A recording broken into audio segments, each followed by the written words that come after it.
Board of County Commissioner meeting for September 7th, 2023.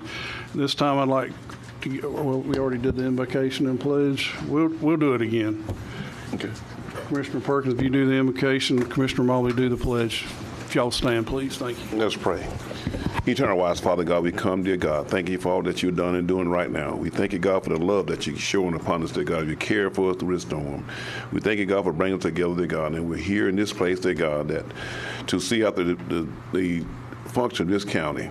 We thank you, God, for blessing our departments to come together, dear God, and to put their heads together, God, to bring in those that we need, dear God, to help us to go through this storm. We thank you, God, for blessing throughout our county, dear God.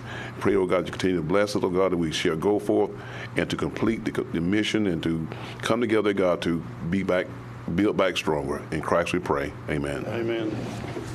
Pledge allegiance to the flag of the United States of America, to the republic for which it stands, one nation, under God, indivisible, with liberty and justice for all.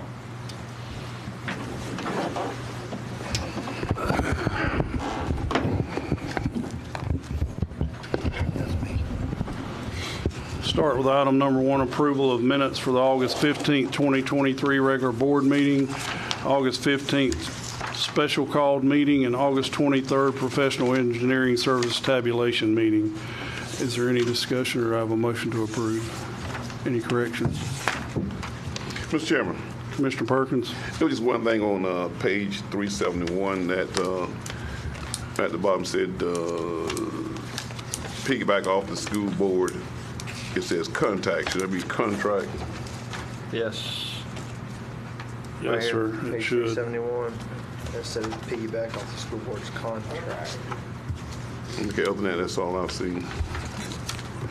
Well, that's very observant, Mr. Perkins. Good job. Thank you, sir. Read right over it. Did you have your reading glasses on when you called back? I sure need them now. That's pretty good. Mr. Musgrove, did you get the correction? He did.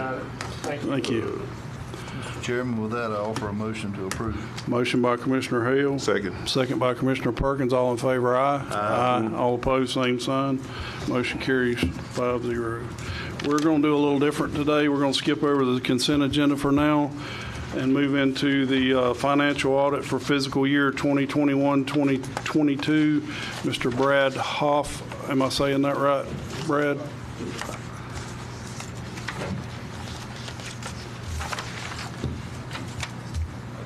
I really appreciate you guys doing this for us.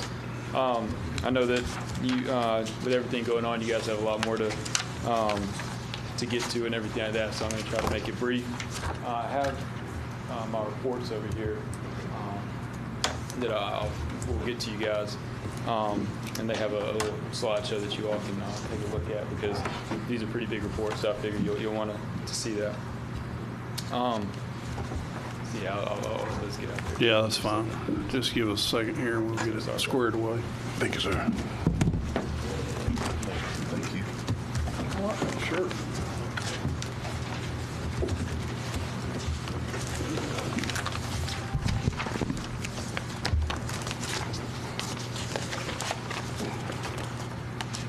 Anytime you're ready. Yes, sir.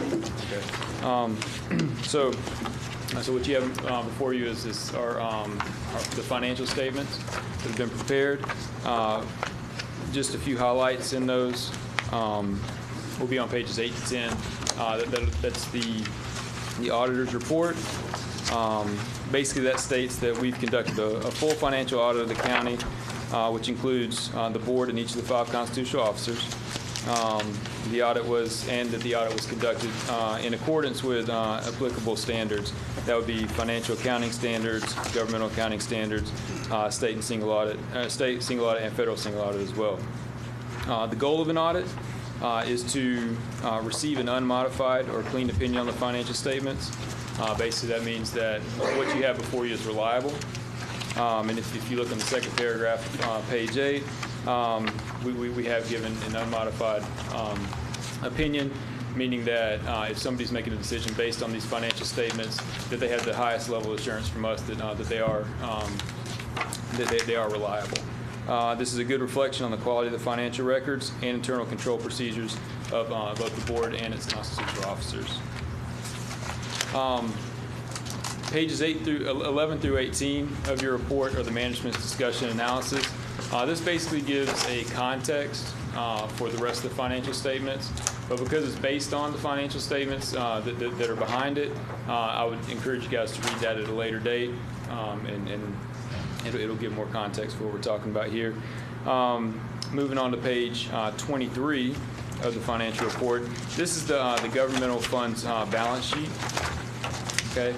The county maintains 32 governmental funds, which include 7 major funds, which are listed separately on the statement, and 25, which are combined and shown on page 95 and 96 of the report. You'll see that a few of the highlights as of September 30, 2022. One, and we're looking at total assets of $32 million in your general fund, and then $64 million in your all funds combined, all governmental funds combined.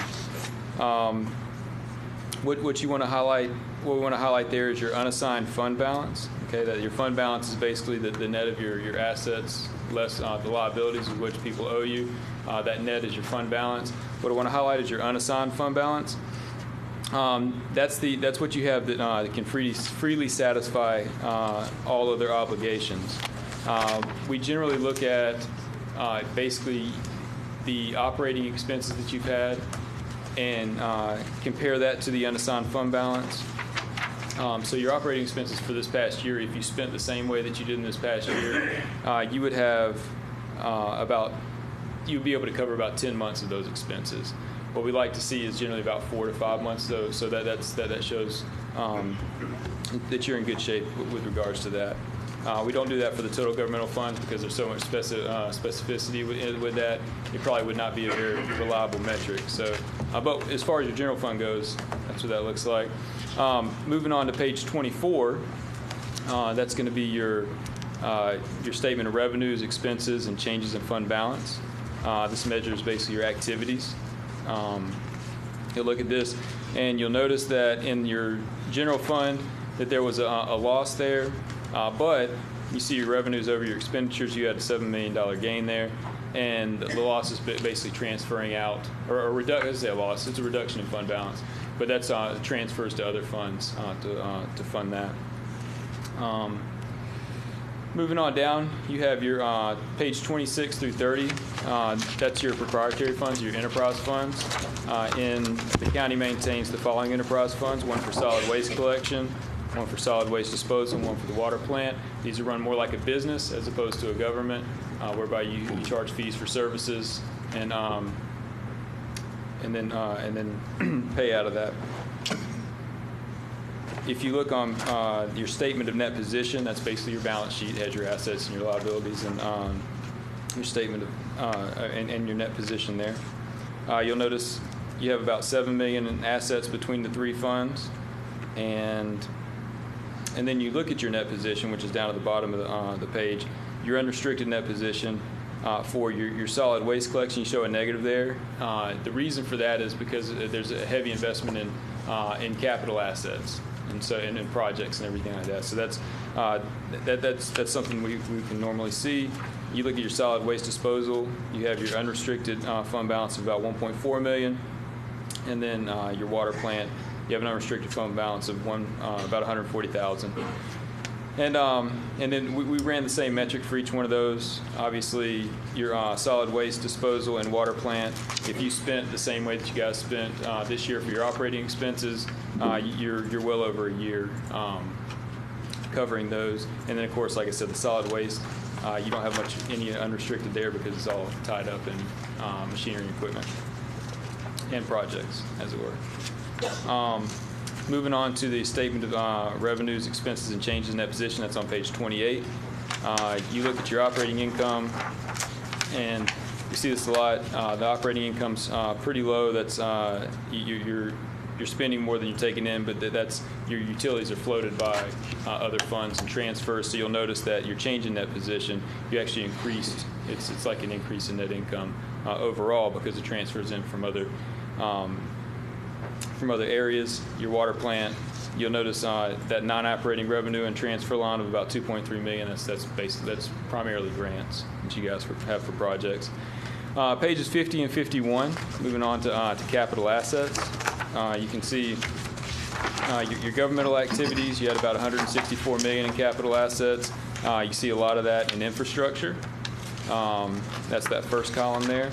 And it's about halfway depreciated. So the useful life of the assets on the whole is about halfway depreciated. So it looks like it's about 50%. It just means it's been used up. About 50% has been used up. Your business type activities, that's your enterprise funds, the water plant and waste disposal.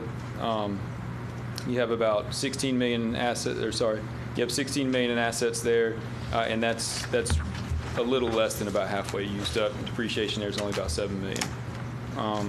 Moving on to pages 54 through 57, we're looking at debt management.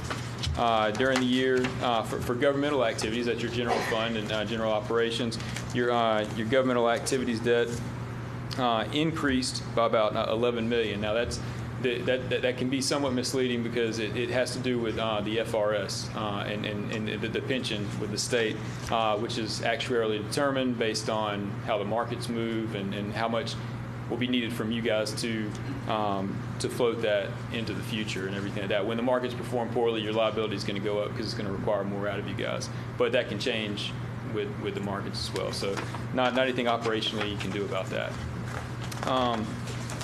Moving to your business debt, which is also, I believe, on page 57. You have your capital lease from last year. You had a capital lease that was paid off in the current year, so there's no more there. The county also had a liability for compensated absences of about $150,000. They estimate the land closure, the landfill closure and post-closure liability was about $1.3 million, and again, the enterprise fund portion of that pension liability was about $1.7 million there. Moving on to pages 101 to 103. This is because of the amounts of expenditures of federal and state funds. It triggered what's called a single audit, where a single audit requires more rigorous testing. We look more at internal controls and financial reporting and compliance with laws and regulations that are applicable for the spending of the funds. In this particular report, there were no findings or question costs relating to the major programs that we tested. If you want to see those major programs, those are on pages 104 through 109. For federal, the major program was the ARPA funds that you guys received. No findings with that. And then for the state, the major programs that were selected were with state aid to the public libraries, the economic development, a grant that you all received from the Department of Economic Opportunity, and the Department of Law Enforcement grant, which helps fund payroll for the sheriff's office. We looked at all those and we've had no findings with regards to compliance to the applicable rules. Moving on to the management letter, this is where you'd find out if there were any other findings in the report. The management letter is required by Chapter 10.550, Rules of the Auditor General, and contains, like I said, any findings or recommendations that were not included in the previous reports, but which we wish to make the board and the constitutional officers aware of. In this particular letter, there were no reportable findings for the current year for the commission, the board, the county commissioners, the clerk, property appraiser, sheriff, supervisor of elections, or tax collector, any of the constitutional officers. We do have behind that reports for each one of those individual constitutional officers that you guys can look at, and you can check their management letters for any recommendations we might have had for small procedures, but nothing big that would rise to the level of finding. And then finally, on page 119, this is the independent accountant's report. Covers things like the investment of public funds, the stewardship with public funds, the E911 grant compliance, the clerk's court-related budgetary compliance, the clerk's compliance with state court performance standards, and the clerk's alimony and child support payments. Based on the procedures performed in those areas, we've had no findings for that either. So we really appreciate you guys. Everyone we worked with was great. They got us what we needed and everything like that. And so we appreciate your time. If you guys have any questions. So basically, you're saying we're going to check? Yes, sir. I guess I could have trimmed up my time and just said that in the first place, right? Any questions of the board for Mr. Brad? Nope, I appreciate it. Thank you. Great job. Thank you, sir. Appreciate your time. Appreciate you. Thanks, Brad. Keep us out of trouble. Moving on, Mr. Mike McWaters from Suwannee Valley Electric is here to give us a brief update on their progress. Maybe it was this one. Maybe. Thank you, Mike. Yeah, thank you guys for inviting me over for just a few minutes. I apologize if I smell or don't look my best, but it's been Understandable. I get you. I feel you. I'm the only one that missed the memo on the tie, but I've been a little stretched out. I do have just a few updates for us, but I'd like to just say before I start, I think the county, in my 10 years being here, probably assembled the best team of people to work with in my tenure. I've worked with Jimmy Norris in economic development ever since, I guess, he was put in that position, even prior to working for you guys. And I think we have a great working relationship trying to grow our community. And with Greg and the Sheriff's Office and Chris at the EOCC, I think this team that you guys have put together has probably made this event the most well-run event probably in the history of Suwannee County, would be my guess. So just kudos to you guys for putting good people in place, letting them do their job, and sure makes life a whole lot easier whenever everybody's doing a good job. So I just want to tell you I appreciate that from somebody who works with all these guys on a daily basis.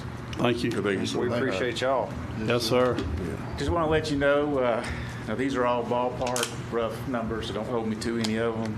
Last time I checked, we'd worked over 160,000 hours. The good thing about that is we haven't had any major injuries. That's good. That to me is the most important thing. Everything else is secondary. I will tell you a funny story. We had a gentleman from Ohio who got hit in the face with a tree and took 27 stitches to sew his face up.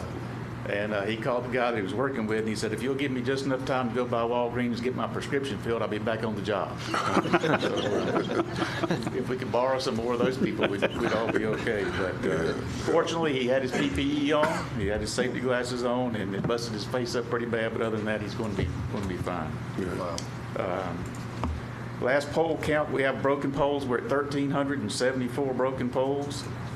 So that is a lot of infrastructure that's on the ground. We've worked 3,691 line down tickets and over 5,000 tickets of just damaged cross arms broken, insulators broken, that kind of thing so far. Resources, we've had about 2,000 people working on this storm. We've had 4 base camps plus hotels, so it's kind of been an interesting experience. The Live Oak base camp, I know some of you have been over and seen our base camp. We're housing about 750 people here in Live Oak. We have a base camp in Chiefland that we're sharing with other utilities, a base camp in Perry that we're sharing with other utilities, and a base camp at the Suwannee Farmers Market that we're also sharing with other companies like Duke Energy, Tri-County Electric, and others. We've averaged about 850 meals twice a day at our base camp, and about 1,000 box lunches a day we're putting out to all the workers. 1 p.m. on August the 30th, we had 28,313 out of 28,539 meters out of service. Wow. Even in my limited Alabama education, that's 99.21%. So basically, that's everybody had to put out of power. In 192 hours, I checked at 2 o'clock. Well, actually, I just got a text. Hold on. There's 1,938 people out of power across the 4 counties that we serve, about 1,800 of those in Suwannee County. So that's about 93%. When you get to about 95%, that's considered fully restored.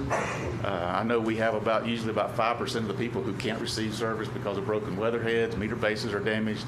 We've been working with Ron, I think his team, Ron, trying to help.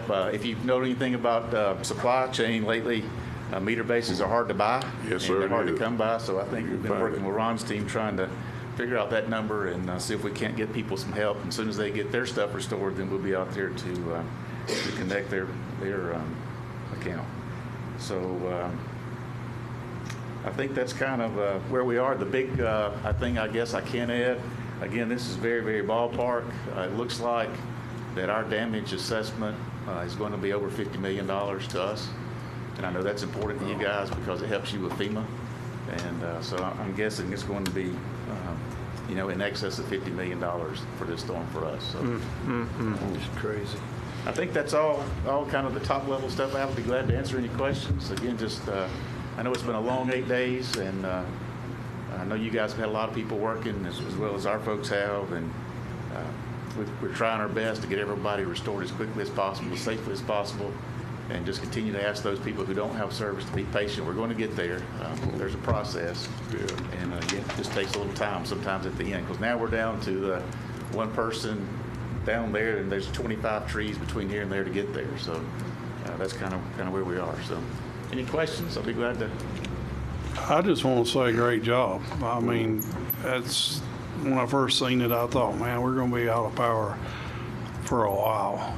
And for us to be, what did you say, at 93% right now? 93%. Is pretty amazing to me. I know some people it's out of power and they still out of power. They're probably not thinking that, but all in all, I thought it was a pretty amazing job.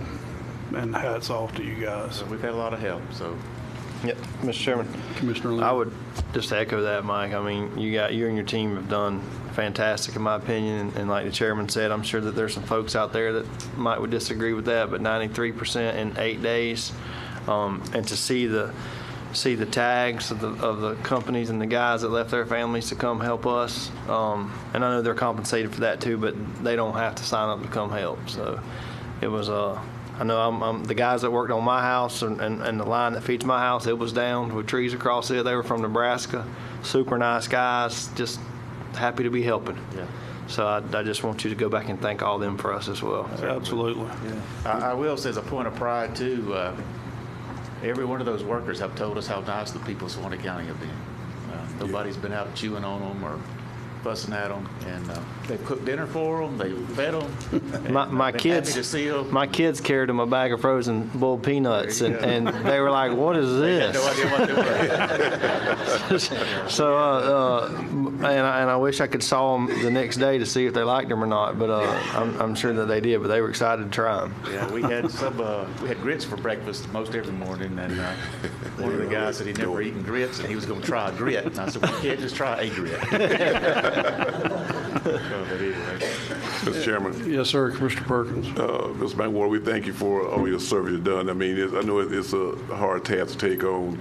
To handle your guys, it's probably a handful, because you got probably a lot of them like bump out there. But to handle on all those other guys that came in too. Now 20 states states that came down here to help, and we do appreciate your help. A lot of people that did call, and we helped out a lot of people to get their meter cans fixed, and most people that don't have power because weather had broken or some of that nature.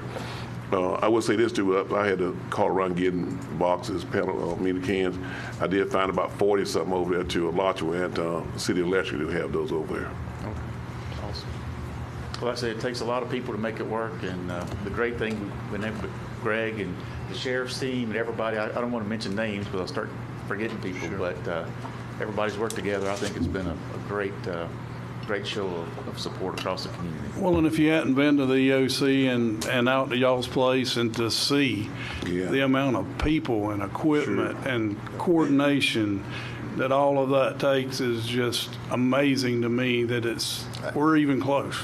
I'll just say it. I mean, I was sheerly amazed at how well it came together and how well everybody did their job and got it done. So, well, I appreciate you inviting me over. I hadn't been to this part of town in 8 days, so I didn't know. I've been nowhere but between my driveway and my office back and forth. So it was kind of nice to see part of Live Oak. Mr. Chairman, I didn't know you invited Mr. Mike over, but I was out this morning just doing what we do and checking on some folks, and I just pulled over on the side of the road and just sent a little simple text to him, just thanking him and thanking his crews and the out-of-town crews and the vegetation crews, as you guys call them. And it's like everyone's saying, and I just did not want to not mention this. It's amazing to see where we were a few days ago to where we are now. And you said putting all that stuff together. Some of those crews from out of town, when I stopped and talked to them, and they show me the schematics and all, which means nothing to me, of what they're working on and what lines they're looking for and all. It's just hats off to them, and you touched on this, and yeah, they may be getting compensated, but our folks, their folks,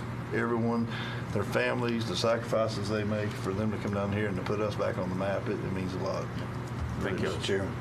Mr. Marble. I want to thank Mr. Mike, too. He took me on a tour there yesterday, and it was well organized with the kitchen and the sleep bunks, how they house everybody, and their inventory, where they do everything every morning. I was very impressed.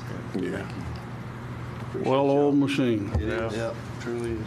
It's one of those things I hope we don't get good at. That's it. That means we've done it multiple times. I don't want to do it again. Well, we appreciate you taking the Thank time you, to Mike. come and update us. Thank you. We do. Thank you, Mike. All right, thanks. Thank you.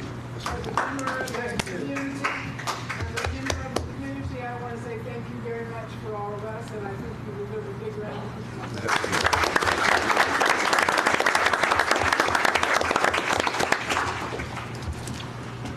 Now we'll hear from Andy Fossa, Deputy Incident Commander from the Florida Department of Emergency Management. Andy, just what you wanted to do today, ain't it? First, I'm gonna echo Mike. I'm dirty, I smell, I showered, I don't have nice clothes to put on. But, We're happy to have you. Barry. so my team responded up here. We were deployed up here last Thursday. So we've been here going on 7 days. We're here for another week, and then probably another week after that. And we're basically an IMT team that we are support for the counties when they request us, and we're a conduit for the state and the counties. We got down here, and I will tell you, I was quite impressed with the sheriff's office. I've been on many deployments, and a lot of times I see the exact opposite. Sheriff and county, EM, and emergency management do not get along. Chris's team, the sheriff, everybody out there accommodating, busting their butts.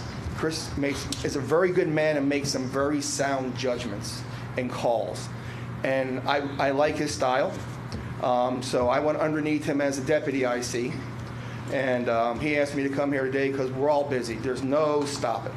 So what I did is I put a brief PowerPoint today.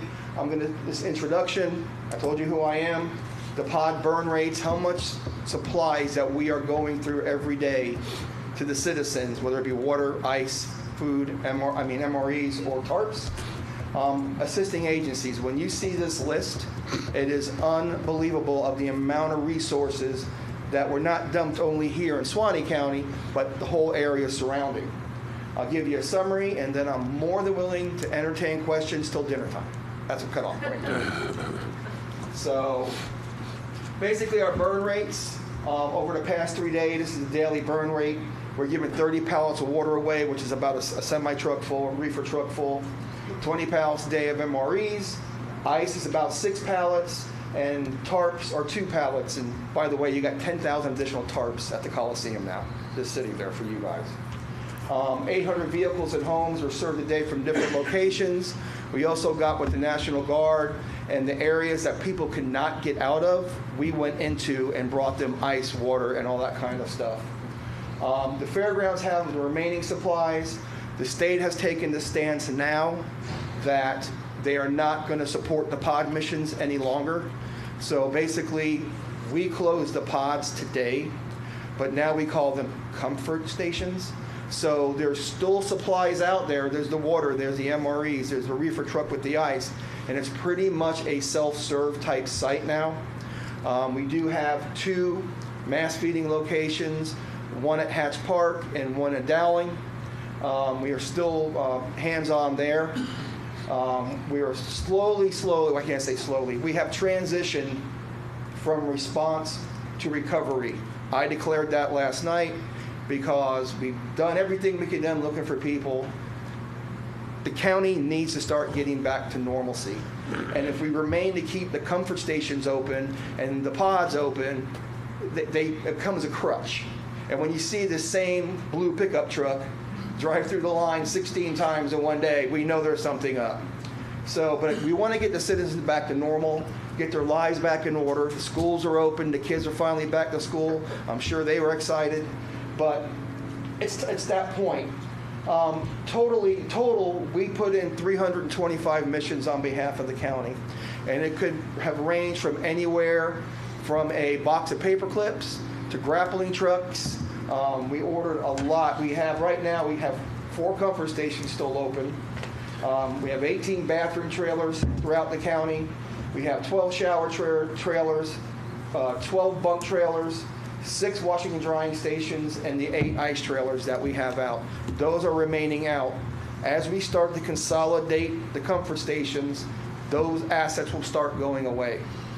So our assisting agencies, we got FDEM, Walton County, Pasco County, Pinellas County, Manatee, Lakeland, and I can go down this list. Everybody that was here and still is here, I have not seen one hiccup, except for the guy today that came in with the ice trailer and didn't put pads underneath the ice trailer. He basically flipped it in the parking lot of the EOC. Wow. So the truck didn't, the trailer did, but we got it up real quick, got it up and got it better. Questions? Any questions? More than willing to answer anything. Again, just like I told Mike at Suwannee Valley, I'm truly impressed with all the help, all the resources, everything everybody's done, from our own staff to all you guys. Just truly amazing. Thank you. Yeah, Mr. Chairman, Commissioner Lynn. I would echo that. Andy, I would ask you to relay that to your staff and your team. I know that all you guys that are on your team aren't from the same county, but I mean, you know them better than we do, so let them know how much we appreciate them leaving their daily lives and their families to come help folks they don't even know. Yes, sir. So we Absolutely. sincerely appreciate it. You guys walking in, you know, we can speak to our citizens that are 80, 90 years old. They've never seen anything like this in their entire lives, living in Suwannee County and their whole lives. So to say that, to think that our board or Mr. Scott or anybody would know how to navigate, or the sheriff or anybody know how to navigate a disaster like this. I mean, you guys have been there, Ian, Michael. I know I spoke to you and some of your other team. Yeah, so you guys have done this before, so it was refreshing to have boots on the ground to come in here with that kind of experience and knew where to go, who to call, how to get it here, and we thank you for that. Thank you. I just want to say a few words here. Like I say, just like everybody else, I was here from the beginning, you know, when the storm was coming our way, and we kept watching the cone, and I kept saying, well, it's going to turn right, or it's going to turn left again, and all, and all. We're going to be okay again, but as you see, that didn't happen at all. And you know, we had to leave our EOC and go to the school because it's hard to shelter, but that might be a plus for it. We can get some funds where we can, you know, rebuild and get a better facility for us. But I want to thank, you know, Andy and he didn't read off all the names of different departments and counties that was here. Man, I'm just so grateful for each and every one of them. You know, my department went on after Bravo ship just like Eddie's department did. But then we had a lot of the deputies from out of county, you know, that helped us out. And then after 2 or 3 days, we just went on to our regular shift and had the different visiting counties come in, and they helped out with the storm-related calls. Plus, they took calls for us and all. Here again, I want to thank y'all again for that radio system that we got, because we was able to, you know, some had the same the radio channels that we had, and the ones we didn't, we just gave them radios. So we was all communicating on one channel. So we knew what Flagler was doing. We knew what Okaloosa was doing. We knew what Broward was doing, Orange County, all the different counties you see. We was all on the same channel. So thank y'all. Well, not that some come off here, but thank y'all for doing that, or, you know, giving the foresight of getting money for that, because that there was a very plus for us to be able to talk to everybody on the same channel. But here again, guys, I mean, y'all was out there, y'all seen all the assets at the EOC, there at the high school. You know, down in Park was hard to hit the hardest. Pastor Mike at Church of God, Pastor Sean at First Baptist and all, and they're all the volunteers. Man, guys, if you ain't been out there, you need to go out there, because they are fabulous. I mean, they're all the volunteers. They cook for them. We've all took supplies out there. We just tell you, going back and forth supplies, them the water and tarps and MREs. They go just quick as we can get out there, because that was the hardest hit area. And guys, you know, what makes me feel good as sheriff of the county is that, I mean, yeah, I've had a couple little complaints here and there, but I'm telling you, I've had multiple notable compliments of how this thing was run, how everything was taken care of, and assets that was out there to get people some help that needed it. And here again, Andy and all his crew, and Chris, and every, just, you know, I don't want to start naming names because I know if I forget someone, but y'all seen it. I mean, it's just been, to me, I mean, you know, I've been here at the sheriff's office for a long time. I've never been through anything like this, and hope never have to do it again.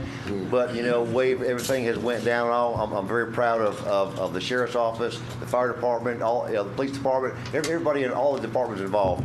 It's went very smooth so far, and hopefully I'll get over this and get back to normal. But thank y'all guys. Thank you. Thank you, Sheriff, and we're proud of everybody, you know. And I just want to say thank you, Andy. Thank you. And I just want to say there was a lady out there named Katie Feeney. She was extremely helpful too. Absolutely. Very knowledgeable and very good at her job. So there's a lot of people that did a lot of good work here, I promise you. Anything else, guys? No, I just see two people sitting in the back here. I want to make sure that everyone knows how they helped us. Miss Diane's back there and Mr. Jeff, and I appreciate you guys very much. I know you guys have stepped up, made some calls, made some things happen for us, and you're a big part of everything we're talking about right here. I want you guys to know that, and I appreciate that too. Thank you. I got to move on. I got a 4:35. At 4:35, or this is time-specific items, so I'm sorry, I got to move on, you guys. At 4:35, or as soon thereafter as the matter can be heard, hold a public hearing to discuss with possible board action the adoption of final rate resolution for fire protection assessment for fiscal year 2023-24. Mr. Scott. Formality to move forward on this resolution and move forward. Any questions anybody has? No, sir. Is there any questions from the board? Open the floor to public comment. Is there any public comment? Seeing none, close public comment. Do we have a motion to adopt the resolution? So moved. Motion by Commissioner Hale. Second by Commissioner Mobley. All in favor, aye. Aye. All opposed, same sign. Motion carries 5-0. Item number 19 at 4:35 or soon thereafter as the matter can be heard, hold a public hearing to discuss with possible board action adoption of final rate resolution for solid waste assessment for fiscal year 2023-24. Mr. Scott. Same Information in your packet. Just formality to approve the resolution as presented. Is there any public comment? I'll open the floor to public comment. Seeing none, I'll close public comment. Any further discussion, or do I have a motion to adopt? So moved. Motion by Commissioner Land. Second. Second by Commissioner Perkins. All in favor, aye. Aye. All opposed, same sign. Motion carries 5-0.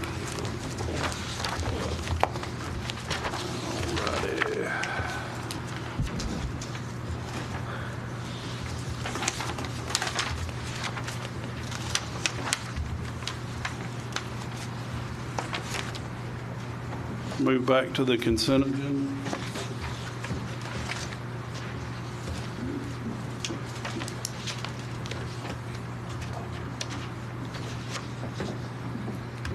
Moving back to the consent agenda.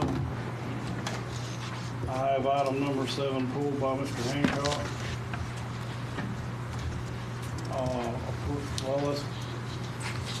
So we'll be approving, or motion to approve items 2 through, I'm sorry, did I turn it on? We'll be looking at items 2 through 6 and 8 through 16 unless anybody's pulling anything else. Anything else? So, any discussion? Mr. Chairman, I offer a motion to approve. Motion by Commissioner Hale. Second. Second by Commissioner Land. All in favor, aye. Aye. All opposed, same sign. Motion carries 5-0. Item number 7, approval and authorization to execute the renewal of an employment agreement with the Economic Development Director. Mr. Hancock.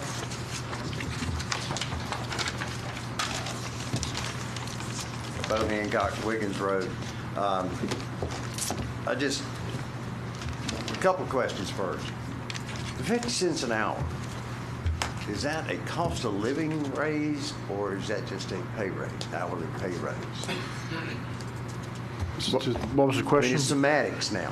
What's the question? The 50 cent an hour that we, the 1%, 50 It's a cent cost of an- living. It's a cost of living raise. Right. Okay, And the 1% is a longevity raise. correct. They're going to get that every year, no matter what. Yes, sir. How come salaried employees? Government is, I know it's a lot different than the private sector, but in the private sector, if you're on a salaried job, you negotiate your salary. But with the government, it doesn't seem that way because every county employee is getting that 50 cents an hour. It doesn't matter. Everybody gets it, Yes, sir. okay? I wasn't aware of that, but I found out. But anyway, I was just up here. I want to know why, in 5 years, Mr. Norris's contract base salary went from $85,000 to what y'all are proposing now, a $29,000 per year increase over what he was getting. I mean, that sounds a little steep. That's 34%. And I understand Jimmy does a great job. I'm not knocking that. I just question 34%. And you're giving your hourly employees 50 cents an hour. Just a question. Well, I'll just go ahead and say it. He deserves it. And he started out less than the guy we had before. He was working for less money than the guy we had previous before. So I'm not going to call out anything right here, but Mr. Norris is a salesman. I'll just put it like it is. And he does real good at his job, and this county has done real well under his direction as far as economic development director. Not only economic development, but he helps with grants, legislation. I mean, he talks to the senators, the congressmen, the governor's office. I mean, he's all over the place, and I'm not saying he's not any better than anybody else here, but what he brings to this county is big. And I'm a business owner, and I can tell you, the salesman always gets paid more, and it's a fact. And if he's a real good salesman, he makes a lot more. And to my thinking, Mr. Norris deserves what he's getting. And I don't know what else. I'm sorry. I don't know what else to say. I mean, he's brought, just in taxable values, $60 million in the last 2 years. So you do the math on that. He's not costing the taxpayer a penny here. Yeah, I just wondered, 34% just seemed to be Yes, sir. large I understand that, and I get it. I see that too. But for what he's bringing to the community versus what we're offering in this contract is well deserved, I would think. And I stand by One that. question. Y'all, as long as everybody knows, taxpayers now know, y'all know, we not, everybody knows. Thank you. Thank you, Mr. Hancock. And Mr. Chairman, I would probably add to that, if we didn't pay him this, we would be paying someone this, because that's the description of that job. From what I can tell, that's the best of the salary. It's probably a little below what most folks get paid in that job or that role. So, but anyway, just wanted to add that. Thank you. Any other comments? Any other? Mr. Klepper? Moses Tucker, 14581, 102nd Path, 5-0. I don't think we're supposed to have done that. Sheriff did it too, it'd be all right. We'll turn it into FEMA. Somebody's gifted. There we go. Greg, shut that back in case he stands up. I'd like to ask, how did we come up with the 114? I mean, y'all under the Florida sunshine, so I assume our 5 commissioners hadn't been able to negotiate this down. No, sir. So how did we come up with the 114? I negotiated that with Mr. Norris. Okay, I wasn't completely aware of that. I suspect that might be. I regret that I'm not sitting out there listening to y'all, the 5 of y'all, break this down. You know, Mr. Hancock just expressed some concerns that I share. You know, I'd love to see this thing go to I don't know if it's got to be a workshop. I'd love to see this have a special meeting specifically for this. I think I know we're crossing, I don't know if it's a line, but we are entering an area that could have some domino effect consequences. And I personally like Mr. Norris, and we've invited him twice to speak at our American Patriots group. We know that I've made the statement, I've heard others make the statement that he's probably, and no offense to Mr. Scott at all, I don't think he'll take it as that. I think Mr. Norris is probably in tune with more going on in this county probably than any one individual. So, and there's no personal thing. It's just, I've looked at this thing pretty thoroughly over the last several days, and I think it's a mistake to go to 114.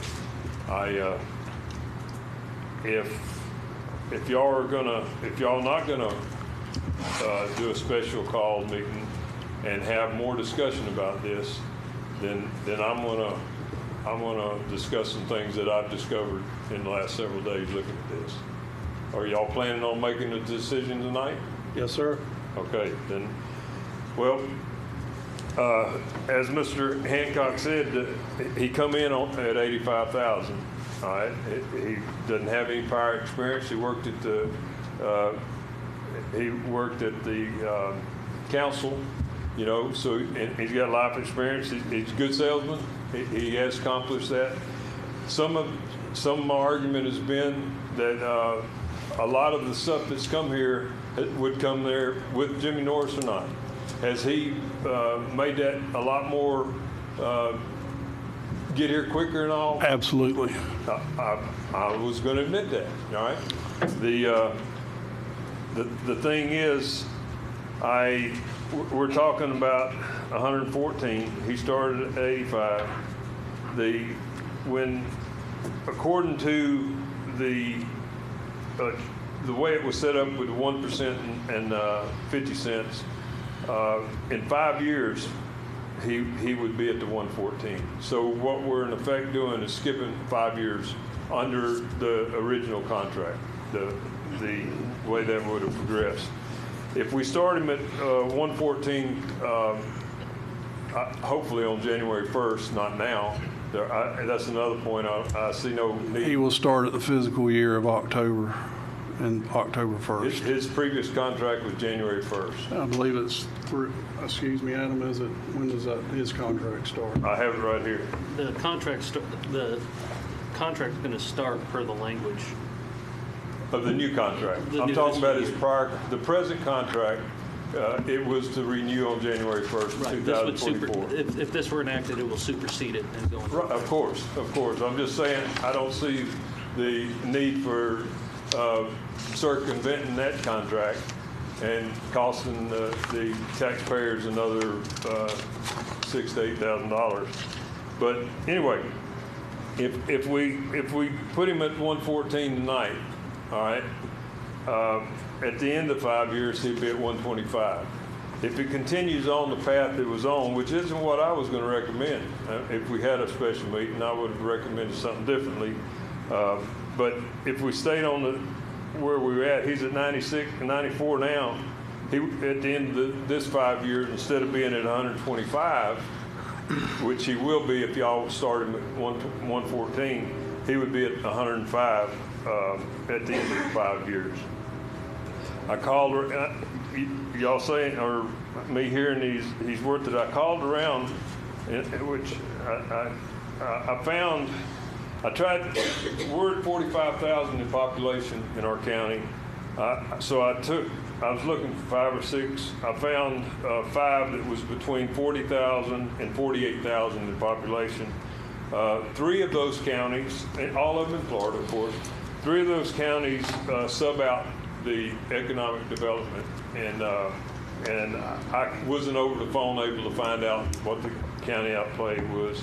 But the 2 counties that did employ a community development director, one of them pays $58,999 a year for that position. And in Okeechobee, it's a different title, but the closest to what Mr. Norris does, the Special Projects Coordinator, who also wore 2 other department hats, gets paid $70,547 per year. So I'm sure we could argue all that. We don't know those other 2 individuals and what quality of workmen they are, but I do know that those are the 2 salaries. So the average of those 2 salaries is $65,000. If you compare that to the $92,000 Mr. Norris is getting now, in comparison just to that, not underpaid. There's also a concern I have with, by doing this, there's other adjustments that need to be done in the county because of the structure of the organization right now. And I do believe if the conversation I heard, Mr. Norris's proposed $114,000 will exceed someone who has a great more responsibility. And there was discussion, well, I just say it easy. Mr. Scott's position was discussed when he went on. He's taking care of he's over the public works. And y'all had discussion about bringing that back to out from under him directly and his salary being renegotiated. Well, y'all bringing Mr. Norris, advancing him 5 years ahead of schedule, is going to make it real difficult to make sense for, I'll be up here defending Mr. Scott if y'all try to go and make Mr. Scott's salary the same as Jimmy Norris's or the economic development guy. He's got hundreds of people that he's responsible for, and how do you weigh all that out? I think we're opening up a can of worms. I will say, and I've had this discussion, I did some math. I think Mr. Norris deserves some sort of merit increase. He's the 1% and the 50 cents does not even cover inflation. The math I did, I went back and averaged out last 10 years and figured out what inflation rate was over that. I calculated out if we brought Mr. Norris up where he suffered none by inflation, and you gave him what weighs out to be another 1.5%, he would get a $12,500 merit raise right now going into the new contract. All right, at the end of that 5-year period, he would be at somewhere around $113,000. So it'd be a gradual thing. I know I'm probably talking to deaf ears a little bit. I wanted to say that, though. I do believe that those high-end salaries need a cap. I believe they need to be capped. I don't think we need to. Mr. Fleming ain't here, thank goodness, or y'all going to have to listen to him to argue with me that we're in a poor county. The average person, maybe not in this room, but the average person in this county is $27,000 income. We're going to, and I know there's arguments to this too. It's an exceptional salesman position. Most people don't like salesmen, but I get that. It don't change the fact that you got skilled people, craft people, office people, that are 12, 15 years in their positions, and they're averaging $27,000, you know? And I'm concerned about the morale, you know? Y'all proposing giving an individual $29,000. Mr. Moses, I'm gonna have to, are you through making your point? I'll stop on that, but I'd like to say something about the contract. I'll get off of that because I've covered it. Yeah. Well, I got other people that want to speak, so I got to move on. Okay. Well, I was speaking about the caps in this contract. I don't understand why it was. Mr. Morrison may be able to tell on item 4, E and F. Well, actually, on the new proposed contract, it is for D and E. They removed the all. There's no requirement for all meetings to be attended. I don't see that. If he's out of town, nobody expect him to be here. But I don't see the point in removing those 2 words. So that, and then on the severance package. I did some research on that too, and the average in the state of Florida is 1.5 weeks per year served under these contracts, these W-2 contracts. And if you use that calculation, Mr. North should be at 7.5 weeks severance.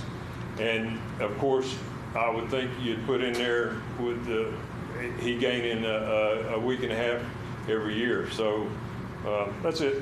Thank you, sir. Thank you. Yes, sir. Steve Fontana, 21181 144th Street. Also, the 34%, it seems a little bit high. I'm used to an environment where people's salaries weren't made public and open like that. So you could negotiate in good faith for performance, and sure, 34%, 50%, whatever. But because your salaries are all, this is government, your salaries are all visible to us, I think that sets a precedent that, you know, it could present problems. 34% is a lot, and I just hope you would rethink that before you vote on it. The other thing is the 5 years. I don't necessarily think that we're going into a good time in the country. My son called me the doomer, but some of you might be doomers. But basically, the 5 years, I would say, if you can, and I don't know the details of the contract, if you could say annually we're going to reassess, or somehow tie it to performance. If the economy takes a downturn, or you get that big hit that he was talking about, the gentleman before me, the auditor, the pensions, the stock market falls down, we could have a tremendous liability within the county. Things like that. And I know that these salaries are small when you're talking like an $11 million liability. But at the same time, these things add up. So just consider all that. Thank you, sir. Thank you. Mr. Jeff Henry. Name and address for the record, please. Jeff Hendry, 3540 Clifton Drive in Tallahassee, Florida. I'm here in my capacity as the Executive Director for the North Florida Economic Development Partnership. And I guess it's really I didn't plan to come up here today, but just based on the conversation, I just wanted to just share a few things with y'all, which you already know, but certainly the people in the audience. Just for the folks in the audience, we manage a 14 rural county area in our business. Our job is to recruit business and industry to come into these 14 rural counties, work with existing businesses to expand, and retain businesses that may be looking to leave for a lot of hardship reasons. I want to echo really and kind of analogize what all the working relationships have been echoed here today in this disaster event, because I want to share with this group, and if you walk away with one thing I say today, I want this community to know, and I don't say this lightly, we work with 14 rural counties. Suwannee County has become the model organization in any of our 14 counties. And it's not due to anything but a small group of tired people doing a lot of great work. This ain't an 8 to 5 job, okay? This is getting calls at 10 o'clock at night. You might be a car warranty person calling in on your cell phone, but you got to take that call because you never know if it's going to be that business that makes a difference. And it's all about, you hear this term all the time, but it's real. It's about relationship building. It's like these folks are talking about in this disaster event. It's all about the relationships you have and the trust and the credibility. I can just tell you from the bottom of my heart for the last 4 years, and we've been doing this, Diane and I, for the last 14 years. The relationships and the credibility that Jimmy has built, not just in this community, not just in this region, but statewide and quite frankly, nationally. Many of y'all may or may not know, Jimmy is the rural representative on the Florida Economic Development Council. That's a statewide organization, okay, that represents other, and we're talking about the Hillsborough counties of the world, the Browards, Miami, Orlando. He represents rural Florida, which is 32 rural counties in the state of Florida. Okay, he's representing our interests. He's also my chairman, hopefully for the next 2 years. And he's also on our Florida Rural Economic Development. He's on our board, statewide board. I don't say that to embarrass him. I say that so that you all can get an appreciation, hopefully, of, and maybe if this offends people, I'm sorry. We start splitting hairs on $6,000, $8,000, $10,000 a year based on $60 million of tax revenue coming into this county over the last 2 years, with plenty of projects in the pipeline, by the way, that we're working as we speak to come into this county to create more jobs, to create more wealth. And it's just not the ad valorem that goes into the general revenue fund. This is money that goes into your school system on those ad valorem taxes. So this benefits your school districts. The other thing is about his job. He's also the tourist development director. It's a dual position. He's managing your tourism and he's managing your economic development. And that's huge. Tourism for this community is a boon, okay? So we're not out there just 8 to 5 and closing the door, doing whatever. Again, it's a 24/7 job, and I mean that generally. I'm not saying Jimmy gets calls 7 days a week on Sunday night at 8 o'clock. I will tell you that does happen. And so I just want folks to understand that. The last thing I would say is we working in cooperation with them, and I would be remiss if I didn't say this. I couldn't say this 5 years ago.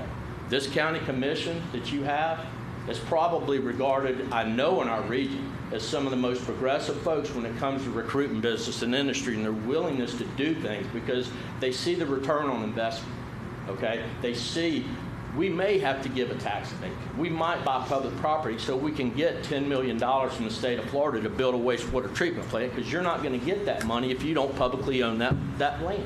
There are all those intricacies that happen, and I'm sorry to be so passionate, but at the end of the day, it's all about the people you invest in, okay? Because we've had numerous conversations.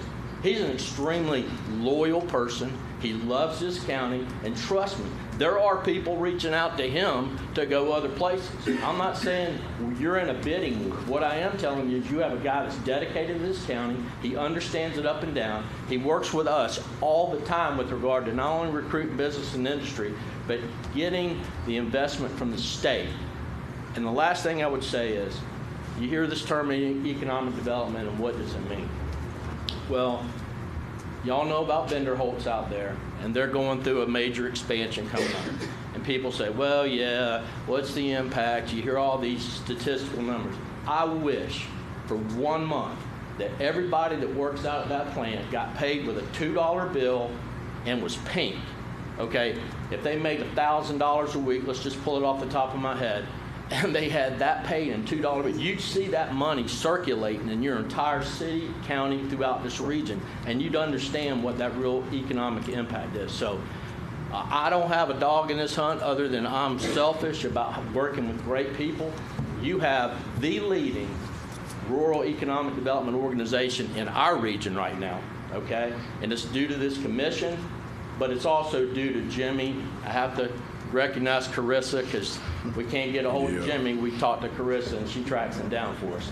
But serving 2 roles with tourism, economic development, and the impact he's already had, and you're going to see even more impact announced probably over the next few months. And that's the, by any metric that you measure his performance, okay? If you're measuring his performance by any metric, I don't care if it's the private capital investment that comes into this county, if it's the jobs that are created, if it's the ad valorem taxes that go into the general revenue or goes into the school system, or quite frankly, getting Suwannee County on the map and getting this infrastructure repaired, because quite frankly, after this event, there's going to be a lot of chips called in up at the state to try to get us to come back and rebuild this infrastructure that's been destroyed.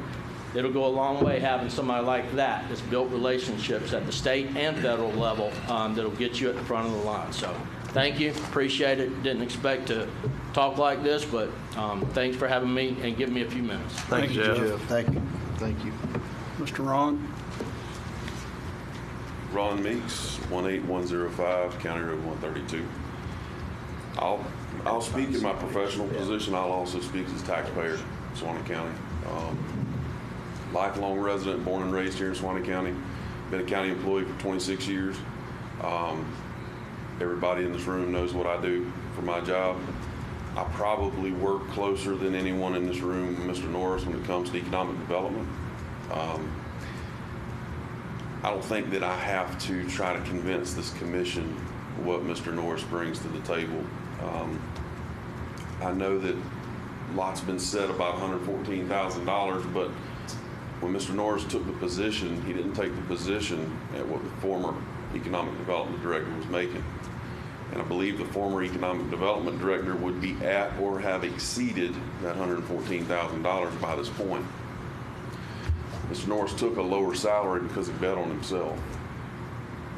You know, the comment was made he didn't have any experience, but he's been a lifelong business owner. And as a business owner, I don't know who better understands economic development, what it's like to sign the fronts of the check rather than the back of it. You got to make payroll, you got to do budgeting, you got to keep your business afloat, right? So when these communities or these businesses come into our community and they're telling us they want to invest here, he automatically knows up front what they look for, what do they need, what's important to them. He makes sure that those needs are met. A lot to be said about this Board of County Commissioners, because there's not a county commissioner up here that I have not sat in personally in an economic development meeting at different times with a proposed business that's coming to this county. I can go down the line and I can point to each one of these commissioners and tell you what meeting they sat in with a particular business, with myself and Mr. Norris, and have always been there to provide whatever we needed and to go to bat for these businesses to try to get them to Suwannee County. Most of the county employees work off of a 2,080-hour work year, okay? That averages about an 8-hour day. Mr. Norris is typically in the office at 7 a.m. He don't leave by 7 p.m., sometimes after. That don't include his meetings. That don't include weekend phone calls. Do you realize if you were paying him overtime for the hours he's working, you'd be cutting him a check for over $63,000 a year in overtime? That's over $150,000 in salary. $114,000 to the county is a bargain. My recommendation is approve the man's contract. We got work to do in Suwannee County, guys. Thank you. I'll keep mine real brief. Just going to say I wasn't planning on getting up here, but it's where the commission has been able to keep their millage at 9 mills, and a lot of that is because of new businesses that have been able to come in. If you look at the way that the money transfers around the community, as it was stated, it's where you see the money show up again and again. It's where that I think because Jimmy is from here, he's more passionate about serving here. And so all y'all know I don't like to spend a dollar. You think? A lot of y'all would call me a tightwad, and I kind of take that as a symbol of pride that I try and be very careful with your money. But in this case, it's where I would tell you that with the businesses coming in and the way is the relationships that have been built with our legislators and other people around the state, it has definitely shown it's the way that Jimmy has been able to network. And so I just wanted to say that. Thank you, Mr. Berry. Mr. Berry. Ms. Diane? So glad to see you. Glad to have her here. Yes, yes. Glad all y'all are still here. Yeah. And Stu. Just your name and address, Miss Diane. I'm sorry for the record. Diane Scholes. You want my office address? Or Either one will work. 3200 Commonwealth Boulevard, Suite 7, Tallahassee, Florida. And both Jeff and I actually are employees of FSU. We contract with 14 counties to provide technical services, scholarships, and administrative functions. We recently did all the work and made the request to the governor's office, which was approved as of June. So this rural area of 14 counties will continue for another 5 years. And I happen to be very familiar with the statistics as far as the demographics. And I think that the gentleman earlier may be mistaken about the average annual wage in this community, because it has improved greatly. Klausner was a real battle, and all of you commissioners are new in terms of having to deal going back that far. And Dennis Kaysen, I think, did a great job. Jimmy has the background in real estate because of having been in construction. He understands what it takes, and even though it wasn't under the heading of economic development, he was in real estate and he was in sales. And I think, Commissioner White, you are exactly correct. He is a good salesman, but he's an honest salesman. Absolutely. And there's not been a time that I could ever point to that he wasn't totally honest with a prospect. When Benderholz appeared on the scene, it was after Klausner had filed bankruptcy. And I don't think there's any of us that were around that time that could say that we were not extremely upset about it. But Jimmy took a deep breath and he said, you know, we're going to work with the bankruptcy court and we're going to find a new company. And fortunately, all the details, I mean, the things that had to be done, we had to get commitments from Chesapeake Utilities to say, yes, they will serve you gas, natural gas. They're not going to penalize you because of the history of the mill. It was a challenge. And we first knew about it in March of 2020 when the pandemic hit. And by August, it had gone to bid and it sold, and it couldn't have been a finer company. You'd have to agree, wouldn't you? Yes, ma'am. Yes, absolutely. They are a great corporate citizen. They contribute to the community. And if you look at the average, and the data can be pulled, but the average salary out there is far more than $27,000 a year. Not only that, they're not about to go anywhere. They have already started their national headquarters for Benderholz here, not world headquarters, because they have locations all over Europe, all over the world. They are highly successful. They're in the process of infusing another $100 million in that mill. So they're not fixing to go anywhere. And to think in terms of how he salvaged, or at least helped to salvage that, it would have been just horrible to. How many years did Georgia Pacific and Cross City sit there idle on US 19? Long time. Over 10 years.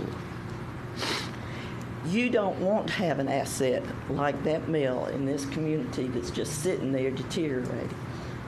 And he did everything he could and was very successful at it. I know for a fact, and I tell Jimmy and Carissa this all the time, it's a team. Here in Suwannee, we have 5 commissioners. We have a county manager. We have the building and zoning person. They work at such a tight team that they almost can fill in for one another. You don't see that anywhere else. And I've been doing economic development in the state of Florida for 25 years. I started out in Gulf County as the chamber director. I worked in the governor's office of tourism, trade, and economic development for 9.5 years. And then I joined FSU in 2010. You don't see this kind of thing in rural. And Jeff was probably being guarded when he said that, this county is the poster child for economic development in rural, I would say for the entire state, because I used to serve all 32 rural counties when I was in the governor's office. It just does not happen that easy. But y'all are a cohesive team. And to me, to think that he shouldn't, make that kind of salary. There's a lot of counties that they make a lot more.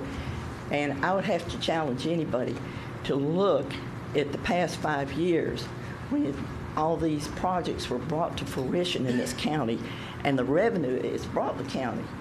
I challenge you to find another rural county in the state that's done that, because it hasn't happened. So I just want to say that for me, he is one fine economic development professional, and Carissa is the greatest support I've ever seen an assistant be to an economic development professional. And I thank you. We appreciate you, Ms. Thank you, Ms. Diane. Diane. Thank you very much. Carissa? Wow. Oh, wow. Yeah, you better say wow, because I don't like being up here. So. Carissa Setzer, 9480 135th Drive, Live Oak, Florida. One thing I just wanted to note for the public's information, Mr. Norris is not here tonight to speak for himself because he is currently working at the EOC. We are under a disaster recovery response right now, and so many of our county employees are here in the room who have been working at the EOC. We needed somebody to stay at the EOC to be able to keep things running there from the local perspective. So Mr. Norris is there holding down the fort for us right now.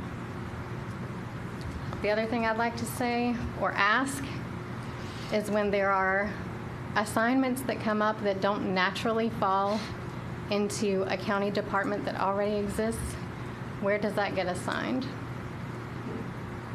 If there's an additional assignment like the census that needs to be taken care of from a county perspective, what department did that fall under, and who took that leadership?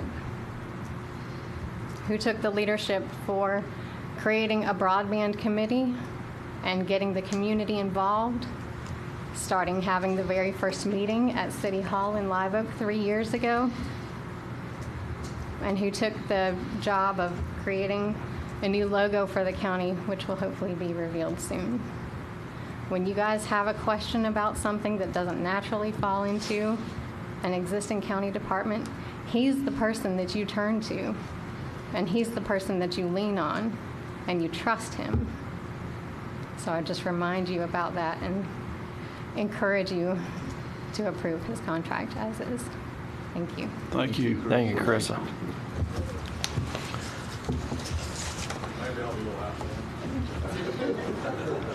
I'm not up here in my official capacity. I'm up here as a citizen. And a Name and former address for the commissioner. record, please. Ricky Gamble, 12314 Bass Road, Live Oak, Florida. I just want to give you all a little history lesson because a lot of y'all weren't there when I don't think anybody was there when we created the Economic Development Department. We put it under as a contract position because we did not want our Economic Development Director, who was responsible for seeking out businesses, working up deals that may include tax breaks, land deals, grants, tax incentives, to be under the thumb of one person. We didn't want, under an administrative style of government, which we are, all your employees answer to the county administrator. With the present, or not the present, but the administrator we had at that time, we did not want that person answering to them. So the only way we could get around that was to create a contracted position. The first person that we hired was Alvin Jackson, and we hired him at a lot lower rate than what he wanted. And we brought him in with the agreement that if he, to quote Jerry Maguire, showed us the money, that we would increase his pay. And he had a 1-year contract. When that 1-year contract was renewed, we renewed his contract from $65,000 to, I think, $90,000 or something of that. with a big increase. And I think the county has done that with different department heads up to 5 times, just in my time that I was on the board. So that precedent has been set a long time ago. Jimmy, when Alvin left, we replaced with Jimmy. Jimmy did not have economic director experience. He had worked for the Chamber of Commerce and he had been a local business owner, but we recognized his, I guess, salesman experience, his personality, and his ability to develop relationships. We knew that he could learn the job, and Jimmy has excelled at that. We hired Jimmy at a lesser rate than what the last guy was making, under the kind of, it wasn't in the contract, but it was under the understanding that when it came time to renew, that we would renegotiate his contract based on the same thing. Show us the money and we will renegotiate. So whatever y'all's decision is y'all's. I'm not here to influence that. I just wanted to give you the history lesson of how we got there. And this is not the first time that the board has renegotiated a contract based on the performance of the person at the end of their contract. Thank y'all. Thank you. Anybody else? Mr. Chairman, may I say a few words? Yes, sir. There's been several folks talking about relationships, and we have learned over the past few years how important relationships are. We didn't always have those. In the past several years, we've developed some good relationships, and that's made us prosper. In the past few days alone, when I called people to help me, the first ones were Ron and Jimmy, along with Shannon, Jason, others. We'll talk about that later. But the relationships that Jimmy has, and obviously others of us too, when Corey Simon and Jason Schoaf heard about the storm coming, they called Jimmy and said, "Let me know what you need." He was the point of contact. Through this process, when Pilgrims and Binderholtz were down, we learned that there was like 7 spans down on the feeder route that Duke had for the power to bring power to those companies. For Pilgrims, that's about $1 million a day. That's 2,000 employees that were out of work. Every day that they were out of business cost our community money. When Jimmy got on the phone with Corey Simon, things started changing. The guy in the room that we didn't know was there from Duke said, "Where's Jimmy Norris?" They talked. Ron had ridden that road going home, or it cut his way out that morning to come to work, and saw the spans that were down. Because of those relationships, on Duke's plan, it was undetermined when those would be back up. In 24 hours, they were up and they were operation. Those are transmission lines, not just household lines. That's just one thing.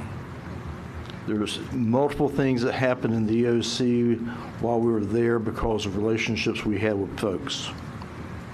Jimmy Norris has built a team around him.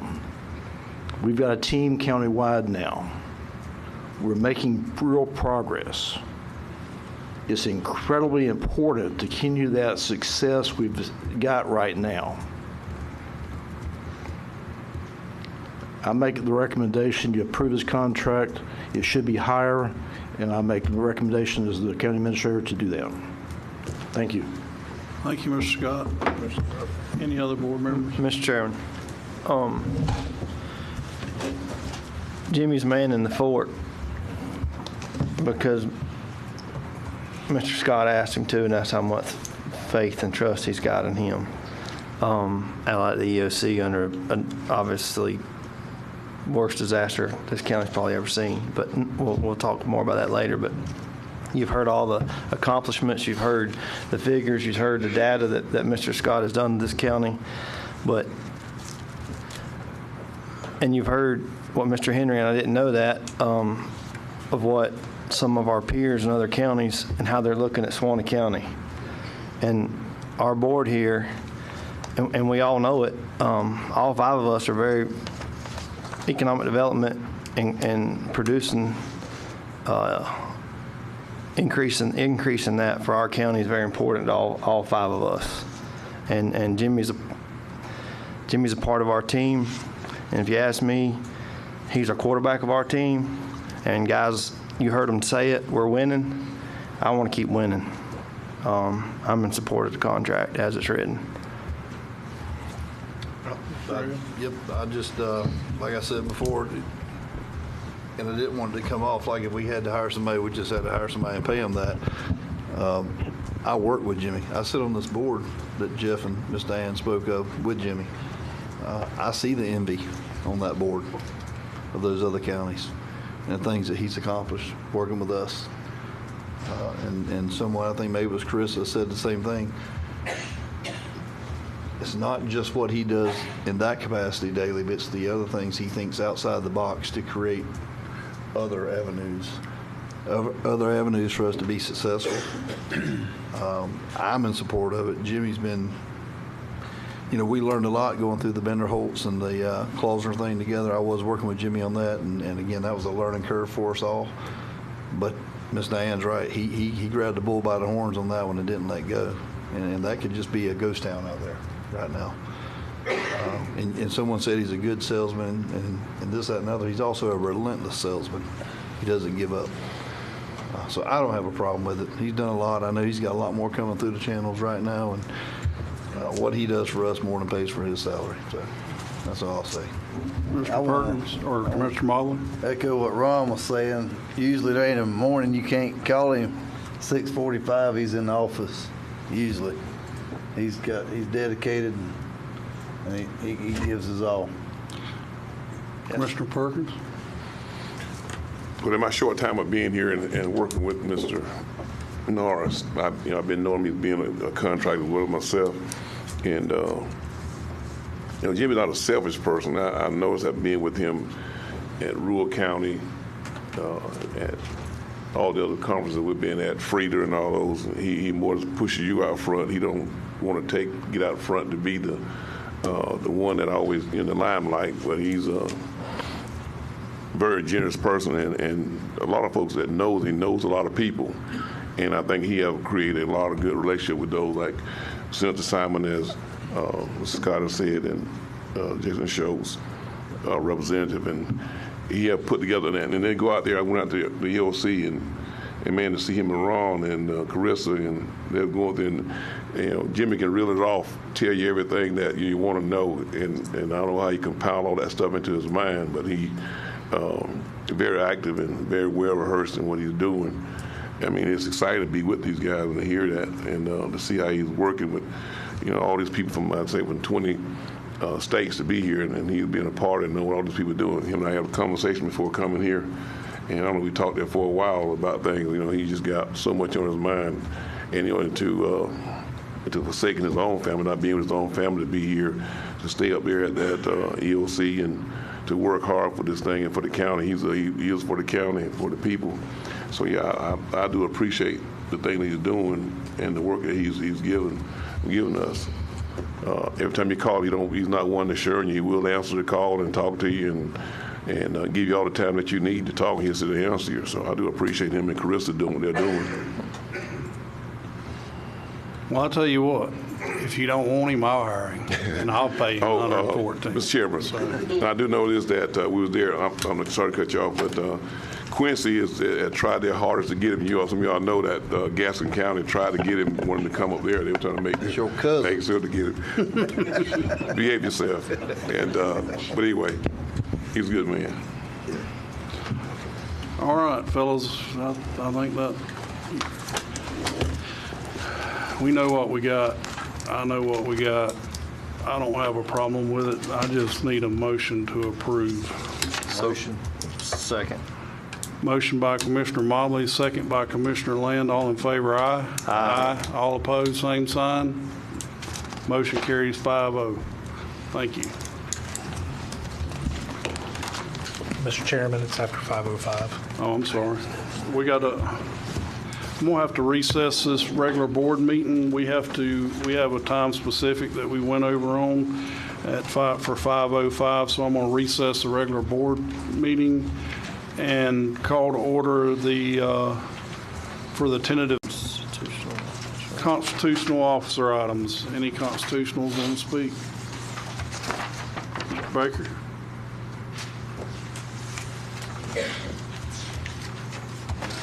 Keep it short and sweet. It's where I just wanted to thank all the agencies that have been here, as well as all of our linemen, as well as the tree trimmers. It's where they have all done a remarkable job. I also wanted to take and brag on our people. It's where you were able to see neighbor helping neighbor, and it was all around this county. And it's where I heard a lot from these the people that had come in, the outside contractors and all these other agencies, and it's where that they were bragging on our people too. Our people were very thankful for the help that was given, and our people were also it's where that they were appreciative and just had gone out of their way to take and welcome the people coming in. As people told us that doesn't happen everywhere, that they have to go and show up at all these emergencies. That a lot of the times, some of the communities is where that they get hassled sometimes for just trying to do the job. So I once again just wanted to thank our people, and it makes me very proud to be from Suwannee County. Absolutely, me too, Mr. Baker. Thank you. Any other constitutional officers? Any staff items?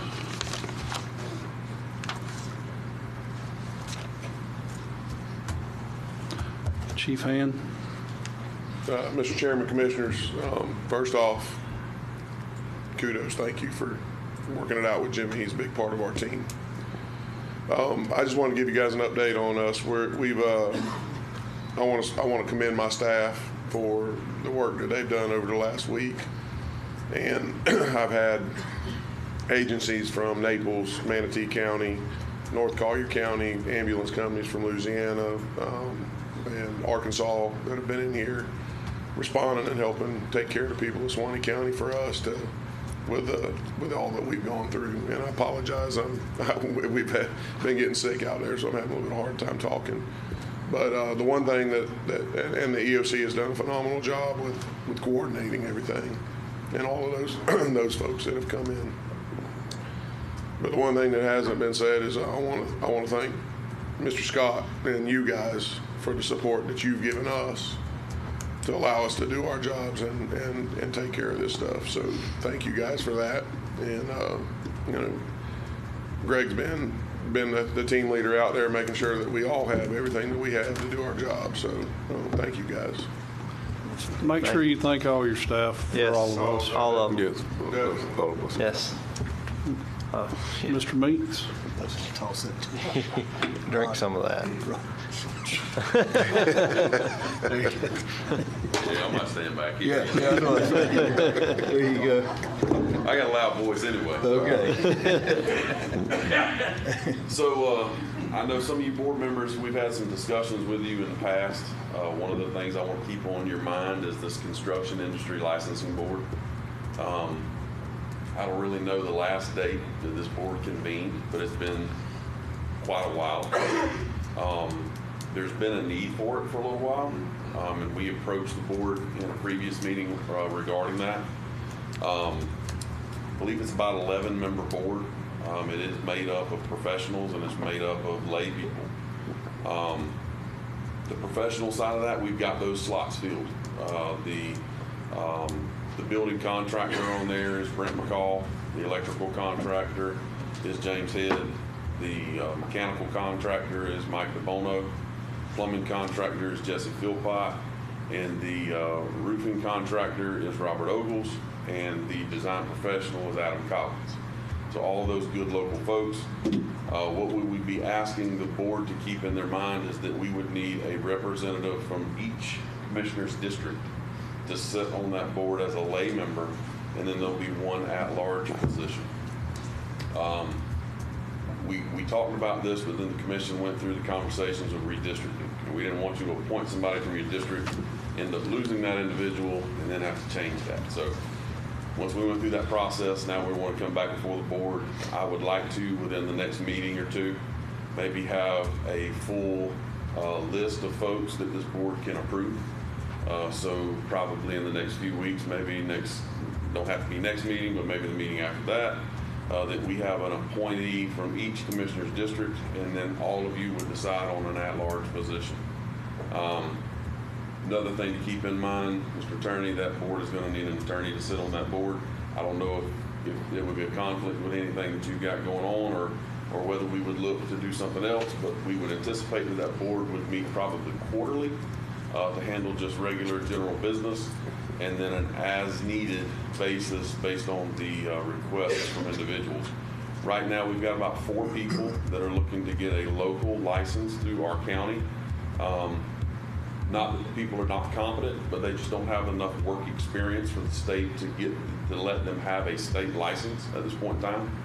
So the state has basically indicated they wanted them to go to their local licensing board and be approved to work in their county in which they reside. And that's kind of where we're at. We've got, I believe, Mr. Hinkle, correct me if I'm wrong, we've got 4 individuals that are in waiting for that. So this is something we want to keep on your mind. We won't let this go by the wayside. You know, if you have an individual, I know sometimes it's kind of hard to find individuals that's willing to serve on a volunteer basis, but that's what this would. We were able to secure the professionals that would be on this board, and some of those individuals actually are carryovers from the previous licensing board, have been long-standing, well-respected contractors in our community. Next side of that is just kind of a little update. I know it's been added as an agenda item tonight, but was an executive decision that Mr. Scott made during the response phase of this. You know, normal business opened on Tuesday. We're trying to find a way that we can help the citizens of Suwannee County that has sustained damage to their structure, their residents, or their electrical services. It's been done in the past, so we basically kind of started that step of waiving those building permit fees for individuals who had sustained electrical damage, roofing damage, or structural damage to their home. They do not include like somebody who's having to do a re-roof. Those individuals will have to, pay for their permit, get the normal stuff. But what we're looking at is repairs. We want people back in their house. We want people to get their electrical service back on. It's been brought up, previously tonight in the availability of some of the electrical components that is needed. Electrical has been established back into a lot of the community at this point in time. We are finding that there is a large number of those people that cannot have their electrical reestablished because the availability of the materials are not readily available. We've tried to work with the state, put in some mission requests to try to get some of those items lined up.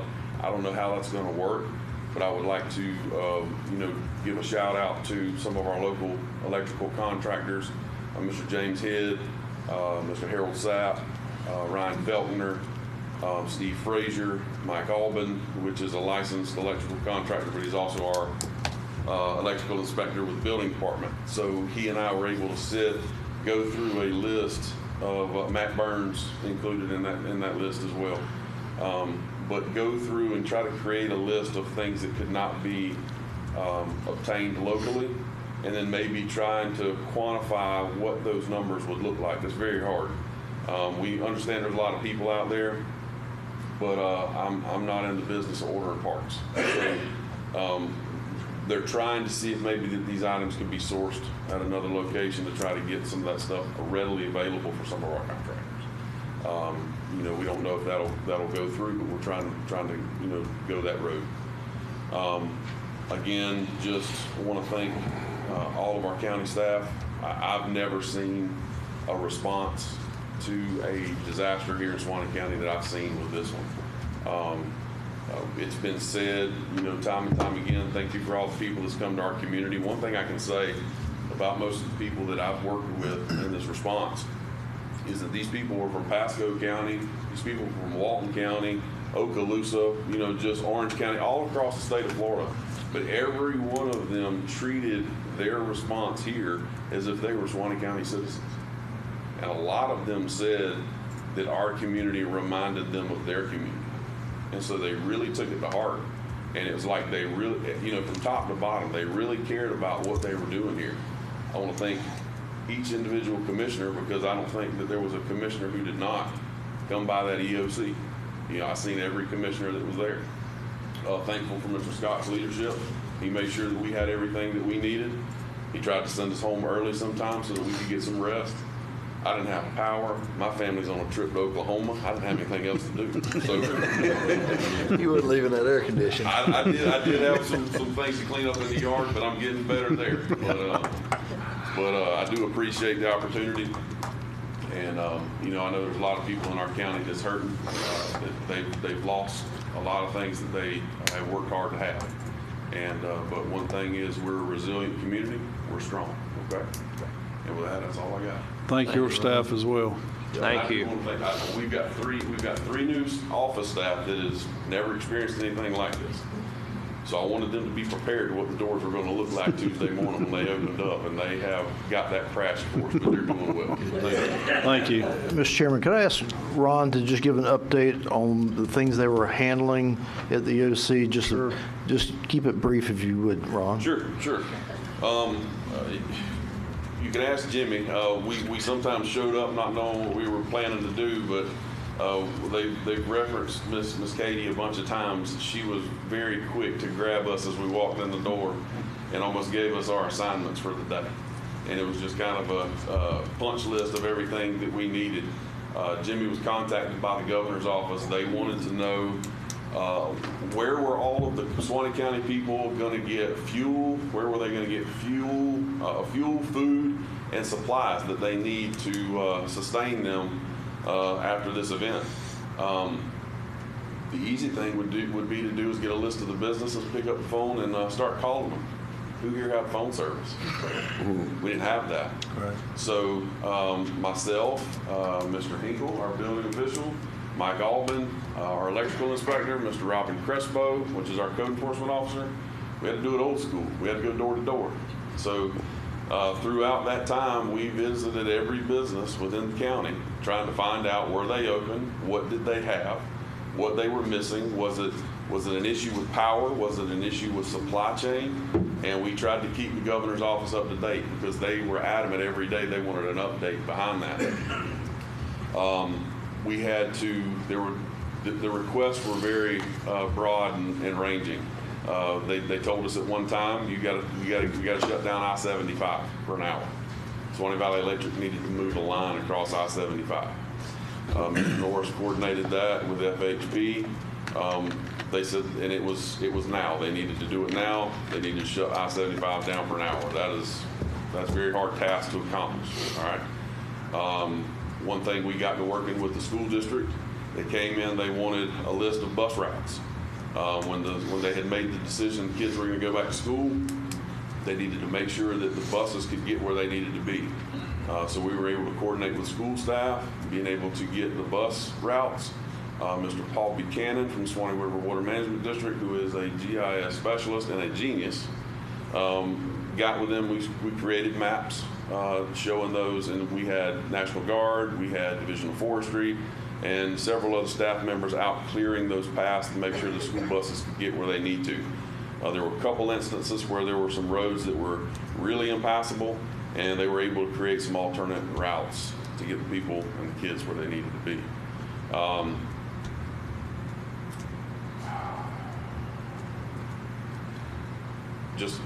There was a variety of things. I know I'm missing stuff, guys. I'm running on over 100 hours working at the EOC.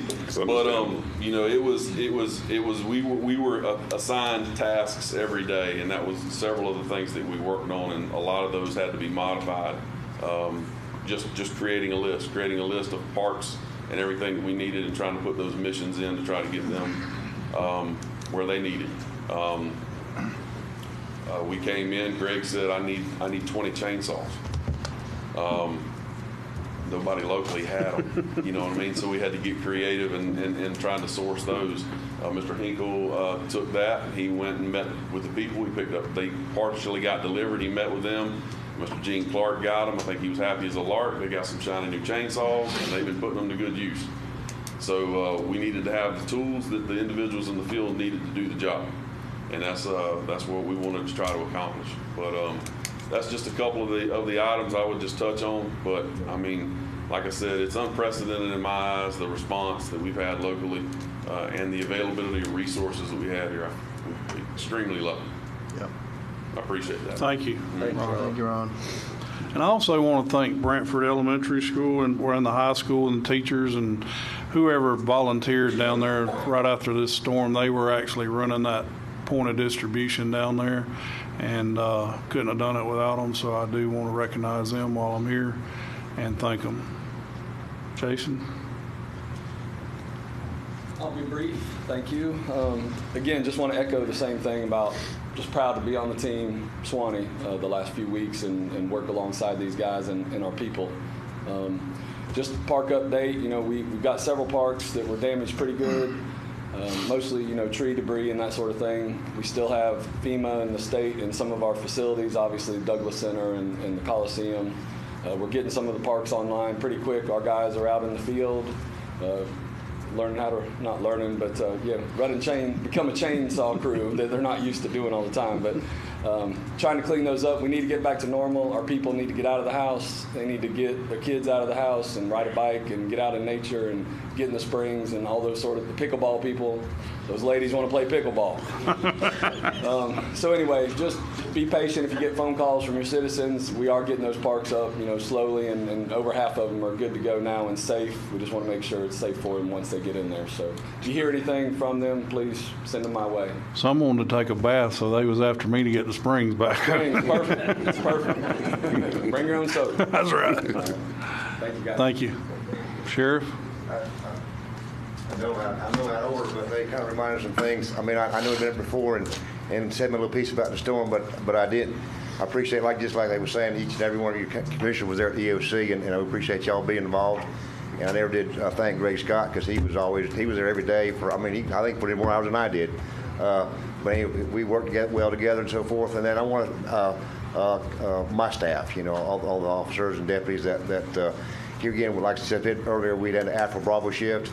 And a lot of people, they had to come up here and work here and take care of everybody else. Well, their homes were not destroyed, but, you know, just like my yard, it's a big mess, like a bomb went off and all. And actually, one deputy had several trees that went through his residence and all, and he had to find other ways, but he was out working. So here again, I want to thank my staff. They was very professional and dedicated. And here again, you know, we have that on our website, the Suwannee Strong, and that's what we are. We hashtag Suwannee Strong, and here again, you know, I'm proud to live here in Suwannee County, and here we could, you know, everybody has the same story about how proud we are of it, all the different leaders and politicians and plus the citizens and all. So it's you know, I guess this thing is another positive beat, just brought everybody together and how we all work together, and hope we can continue to do so. But here again, thank y'all from the bottom of my heart for everything that y'all have done. Thank you. Thank you, Sheriff, and thank your staff as well. Mr. Chairman, I'd like to ask Shannon to come up and just give an overview of what he's been working on. He's been about quadruple tasking or so, or more. Briefly. I said briefly to Ron, but he didn't understand what that meant. Well, it's going to be briefer. I'm going to have to recess this dude for a minute. I've been doing 1,000 things, and most of which I can't even remember, which we've all been doing that. For me, probably one of the things that sticks out the most in my mind, and I always kind of think about where we started and where we are now. I was sleeping in the hallway where the EOC was over at the admin building, and at 4:30 in the morning, Buddy Williams got up, and I heard him rummaging around and walking very quickly, saying, "Where is he? We got to get him on the phone." At 5:30 in the morning, we got on with the state, and they were telling us what was coming at us, and everyone in the room is just stunned because we have no idea what we're about to go through. we are so blessed. But we got folks now that are still struggling. We get that, and we are working so hard. But I have answered so many questions on so many things, and it is 1,000 things about where we're going to do this and what is the National Guard doing and who is this person. And one of the things I think that's been great is the folks that have come in that don't know us. We've had a team of people here that have been able to connect them, answer questions, get this going, facilitate that. To me, one of the things that is so noteworthy is after my first 96 hours of this, Greg came in and I said, hey, I can't keep doing this. We're going to have somebody else here around the clock. And he just made a couple of calls, and then Jimmy and Jason and Ron were showing up, which freed me up to start doing other things. There's a huge financial piece of this that I'm working on. We're still working on tree cutting and stuff like that. We've got block roads. We've got power lines down. We've got all of those things that are working, and we're just going to continue to do it. And the word I've been hearing is some of this stuff will take us a year, and the work it's going to get better. We keep focusing on wins, and, every day it got better. Every day something else worked well. Every day we got a thing that we needed. Greg, I can't remember them all. I did a lot of work with the town of Branford. I did a lot of work to get missions submitted, to get equipment in places. That's all I can think of now, and I'll just leave it at that. I'm glad that I've seen a lot of good things happen. Absolutely. And I really appreciate the folks that are around us, because I think we gel very well.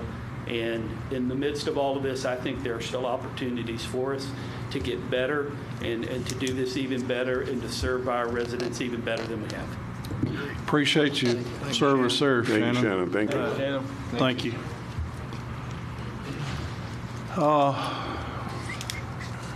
Item number 20 was pulled or withdrawn. Item number 21, Mr. Bailey, I know you've been waiting a while, but you're up.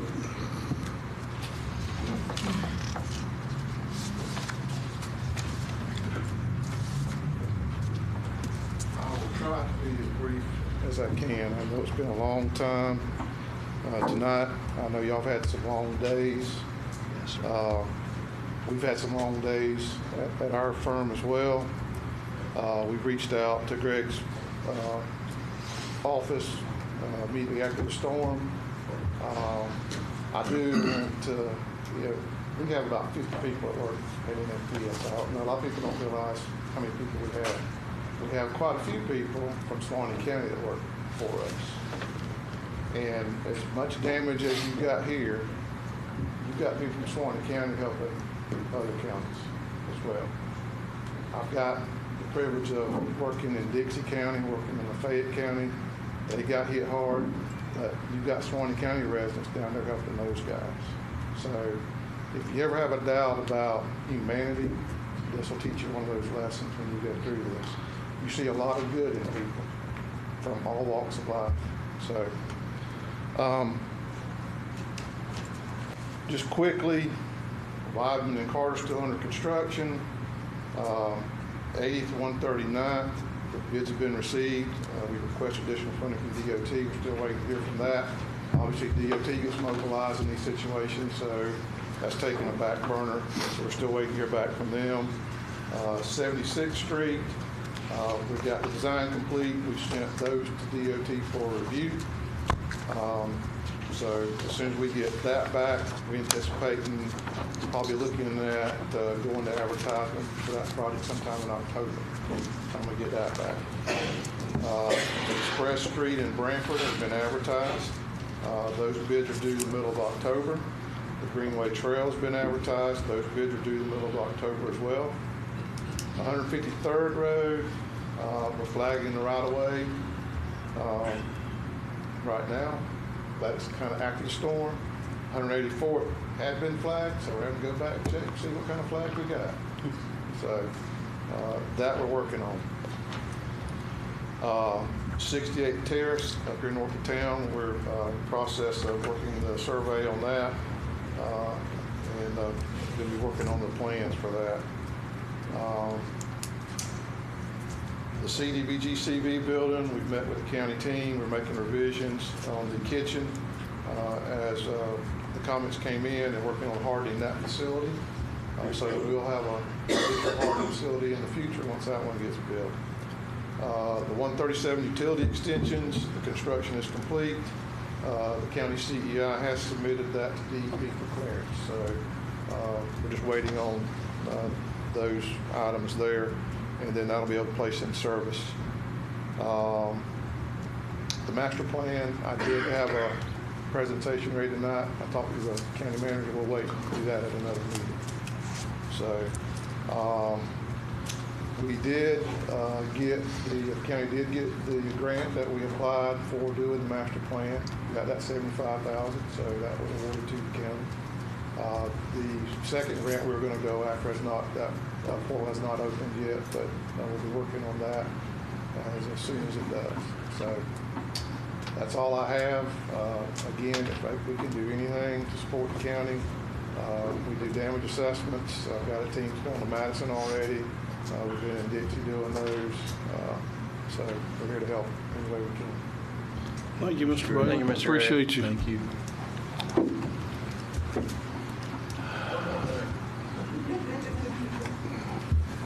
Sorry about that. I did forget. We've been having a informal meeting with Baker, Columbia, Hamilton, Suwannee, and Union counties talking about regional utility cooperation.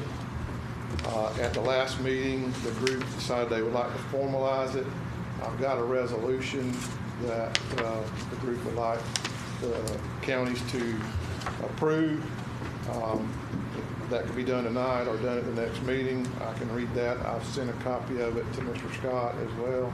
If you'd like for me to read it, I can read that for y'all's consideration. I'd like to see it first. This is an exploratory type group,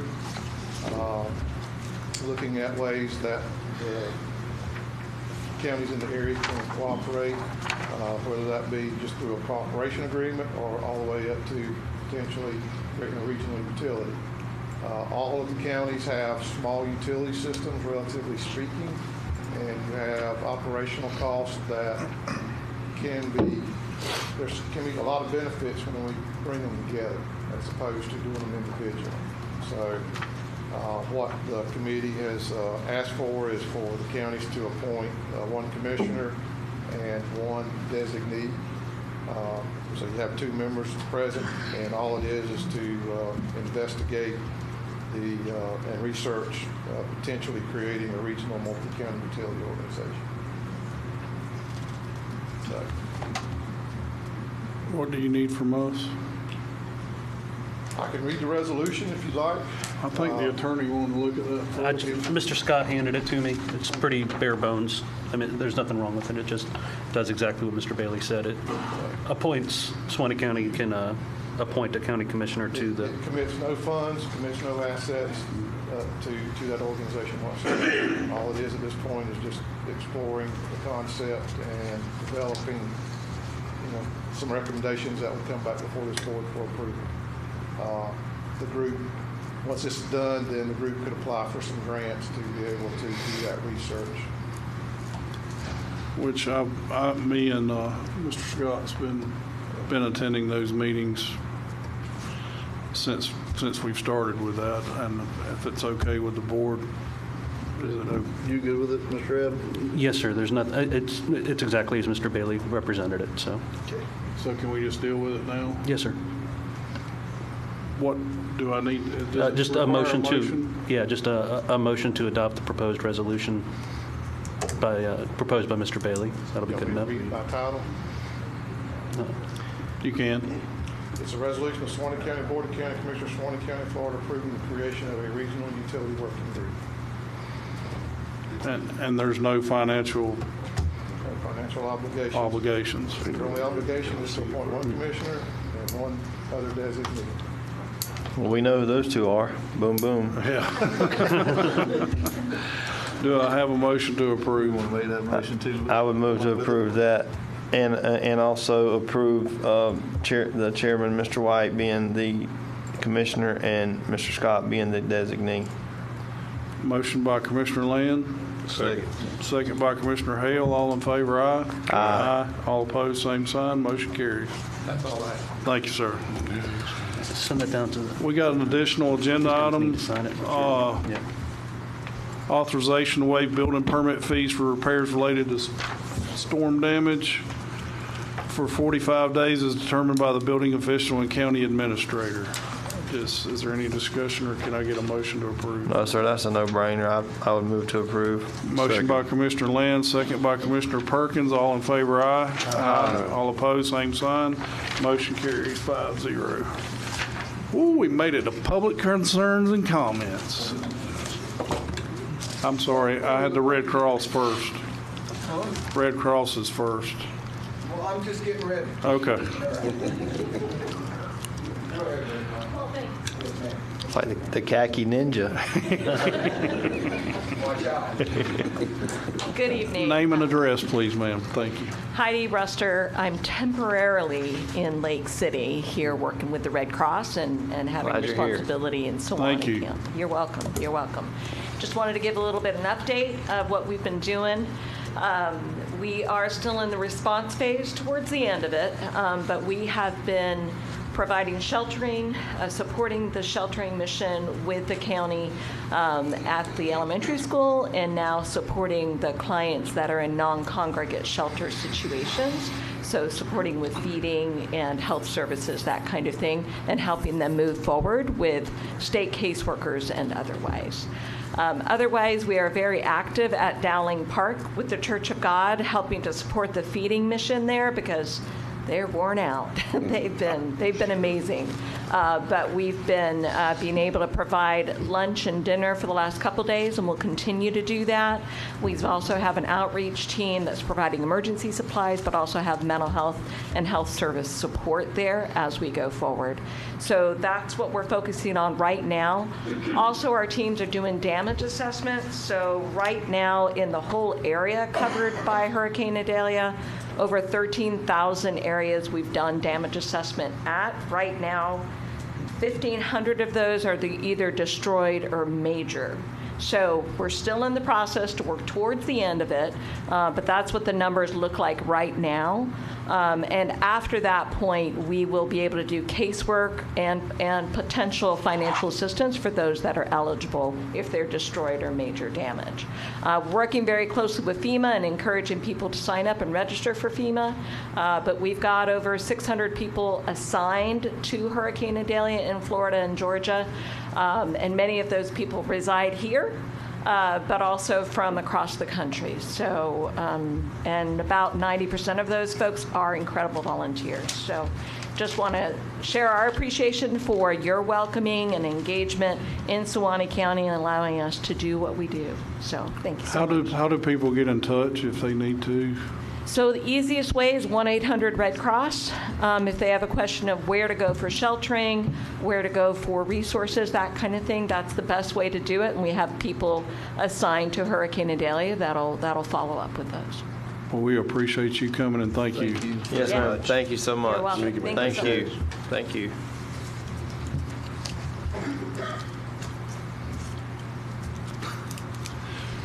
What'd you call him?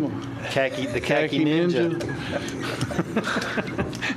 Mr. Coke. The abuse I have. Name and address, please, sir. John Koch, 18052 89th Road.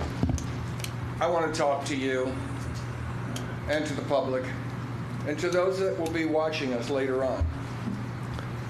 You have overlooked something that has been very important and is no longer being used because the corporations that own this item are doing nothing but sucking out every bit of profit they can and putting nothing back. What am I talking about? Radio. The radio station. Radio communications. What is the first thing that is said in civil defense, and you get these PSAs, is to have a battery-operated radio. Oh, but we have Facebook. Oh, we've got the internet. We didn't have power because major lines fell.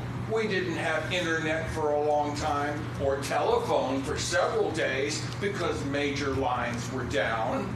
And we had radio stations that were dark, that have licenses to do that communication and have that information. It's time, gentlemen,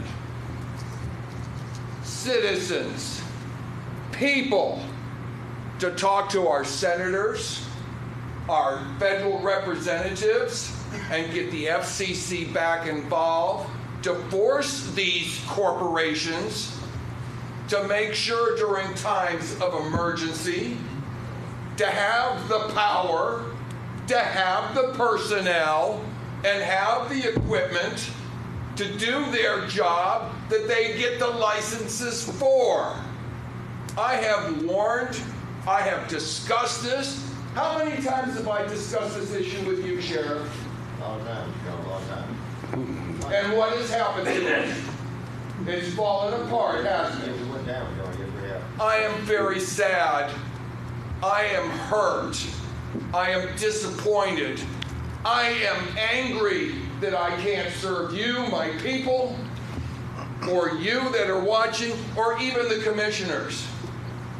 I know that when Wayne and I have been on the radio during storms, we have been comforting voices, voices that are trust, voices that will calm people when they need information, will take back and forth that information. I don't know how many times I said we had a failure of getting the proper information to the proper place. Over and over and over today. I need each one of you to start contacting your federal representatives. You, Mr. Attorney, you, Mr. County Administrator, you, sir, you, ma'am, all of you, to force these corporations that have bought up these radio stations and have sucked your local news down. You have local programming, and you have a local public affairs program at 45 hours Sunday morning for 15 minutes. And they say they fulfilled their obligation. I'm tired and I'm sick. And I've been your reporter here and broadcaster for nearly 50 years. And I'm a broken man, and I'm still working because of the Gwynn brothers saying, John, you're going back to work. So that I could be another voice other than the newspaper. So that you could see two different stories of the same event and make up your own minds with that information. Gentlemen, let's do something. This is a we problem. It's not going to stop. It's only going to get worse. Regardless whether human beings cause it, or whether cows cause it, or Santa Claus causes it, it's happening. And we need to deal with it now. Thank you, Mr. Chairman. And I wish, John, excuse me, I'm finished. Okay. Thank you very much. Good night. I wish we would have spoke sooner, and maybe I could have helped keep you calmed down, but you're exactly right. I know Mr. Scott and I are working on this already. It's something that I recognized while I was out in the field giving out MREs and water. John is exactly right. The older generation, even our generation, in times like this, and Travis had mentioned earlier, that cell phones are down, social media doesn't work. A lot of the folks that live in our community are on fixed incomes. They don't have social media. They don't have internet. They don't have direct TV or dish TV or all this stuff. So when they're down, they're down. And he's right. They turn to our local radio station for that information. And to my knowledge, I did not know this, they didn't have a backup generator. They didn't have a way of giving that public service announcement out as to where you could get that water, those foods, and these things. So, and I wish me and him would have had a chance to speak earlier, but I do want the public to know, Mr. Scott knows, he's helping me with this. We have contacted the powers to be. whether they take the role of fixing it, we're going to take the role of fixing it, and we're going to have a way of rolling a generator up there and plugging in and getting this message out. One way or another, this is going to happen. So he's exactly right. I know he's passionate about it because that's his business, that's his life. But it's also the life and the business of a lot of our citizens and a lot of people in our community. So we're on it. I promise y'all, we're on it. Don't think he's just talking to be talking. It's definitely something we're taking care of. So. Thank you, sir.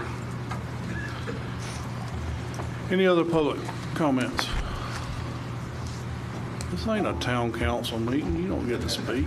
I know that. Donnie Glover, 302 Whiteman Street, Brantford. When this storm hit, the people of Brantford were lost. We did not know what to do.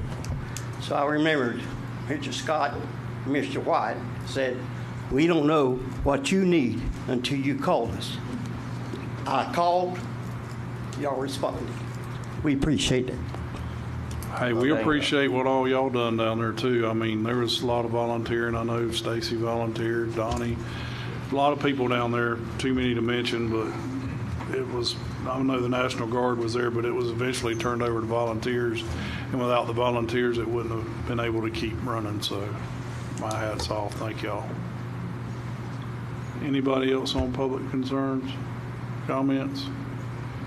Stacy, you want to say something? Yeah, always. Thank you guys. We appreciate everything. Seeing no more administrators' comments. I'd like to just bring you, just touch on a few things and try to move on through. A lot of discussion has been having about debris. We had a choice of going with some contract folks coming in and doing some work. Some of those would be hiring our local people. And looking at the cost of all that, we might have been holding the bag for $10, $20 million worth of debris pickup and wait 2 or 3 years from FEMA to write us a check back. I didn't feel like it was the best interest of the county to hold that much money at one time, waiting on a check from Washington. So we contracted with the state, in the process of contracting with the state to get the debris removed.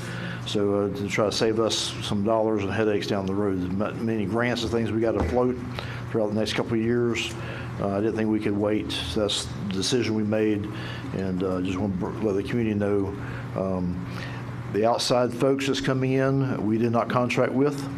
You know, there's a lot of rumor going out there of coulda, shoulda, woulda, but made the best decision we think we did for the citizens.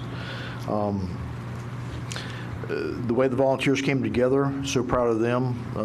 All the mom and pops helping each other, neighbor helping neighbor, really made a difference in our community. Our road department guys were working 12-hour shifts. We've shifted back to 10-hour shifts now. We're working through Friday. Have a volunteer crew come in on Saturday. We're going to be off on Sunday, give them a break, come back to try to get our regular schedule on Monday and keep on clicking along from there. If we see we need to work a little bit more on Fridays and Saturdays, we'll be doing that also. Office staff stepped up in Public Works. They were there. Some spent the night to make sure they could get the phones during the night. They were anything we needed. You know, they were asking, you know, what can we do more of? They were always there. Every department, even when we were shut down, every department said, what can we do to help? There were trees on houses, trees on cars. All of us had trees in the yard. Some still got them there, but yet they showed up at the EOC and other places to keep on getting the job done. We had houses destroyed. Those employees came to work. I am so proud of our employees. Giving of themselves, coming to work, and doing what's right for the citizens. You know, proud of this commission. Every one of y'all gave and did things for your neighbor. You set up committees. There's a committee set up that Leo's got a lot of people started on for a volunteer response team that will continue on for years probably, just to help each other out. We've got a way to funnel donations in through the Florida Baptist Association, the Suwannee River chapter, so that those local dollars can stay local. People stepped up, Andy Jordan and others, to do that. Leo coordinated with the Church of God, south of 129, to make things happen there. Distribution center, Representative Schoaf and Simon brought extra supplies in. The legislators' relationships, they all gave and brought partnerships and brought things in for them to distribute with volunteers. Betty had people out there. Carolyn was asking, what can we do? Did some things. Everybody contributed. Our fire rescue guys were joining on the spot, doing what they needed to do. I mentioned this at the meeting we had for renewal of the resolution, that they had to go to the shelter to be in a safe environment, the fire rescue guys. So we got to address that moving forward. Proud of the school system and the help they gave. They gave us the key. Whatever you need, both in Brantford and Live Oak, they were there. Town folks in Brantford, the council down there all jumped in, tried to help each other. Sometimes getting each other's way, but that's just part of the process. But I'm proud of what they did together to make things happen for them.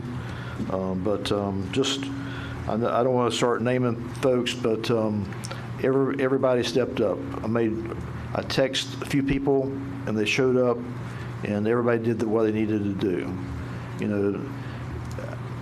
It makes my job easy when you got a great team around you. And but it takes leadership from this board to help us have the tools we need and the resources and the personnel to do what we got to do.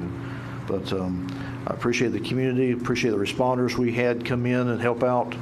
We have friends for life now from some of those folks that we met and get to know. But when you have the president come in and shut down everything, governor comes in, shuts down half of things, and you get half the cabinet come in to do what they do and shut down the other quarter. It's a process, but they know where Suwannee County is now, and it's all about Suwannee strong. Thank you. Thank you, sir. Adam, Sheriff. Greg reminded me about Ted Rouse. I want to give a big shout out. Every time I listen to him, I know I forgot something to say, but a big shout out to Ted Rouse. He was wonderful. Absolutely. He opened the door for us. I want to give a shout out to him. Absolutely. We appreciate it, too. Thank you, Sheriff. Mr. Chairman, the only thing I'd bring to the board's attention is we're going to have to renew the emergency declaration within the next 7 days. Do we want to go ahead and calendar that now? Do we want to go ahead and calendar that now? I think we should, yes.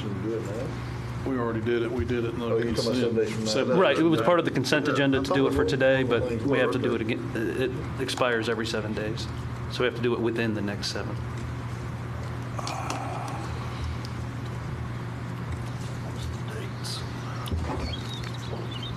You don't have any suggestions? We can do it. 1, 2, 3, 4. Need to do it on the 13th or the 14th? Just have to be on the 13th, I guess. It is the 13th, okay? I got a regional utility meeting on the 13th. I just need a quorum. We just need a quorum. What time is your meeting? 11 to noon. Can we do it at 8 o'clock on the 13th? Yeah, I early that could, morning? sure. Yeah. What was that? They moved it. Oh, okay. Well, that's good. Still good with that. That's great. Yeah. 8 o'clock? They don't let me have a calendar very much, if you can tell. 8 o'clock on the 13th, what we're at. I'm good. We'll do that at the airport, make it work. Airport conference 8 room. o'clock airport, renew that LSC. Gotcha.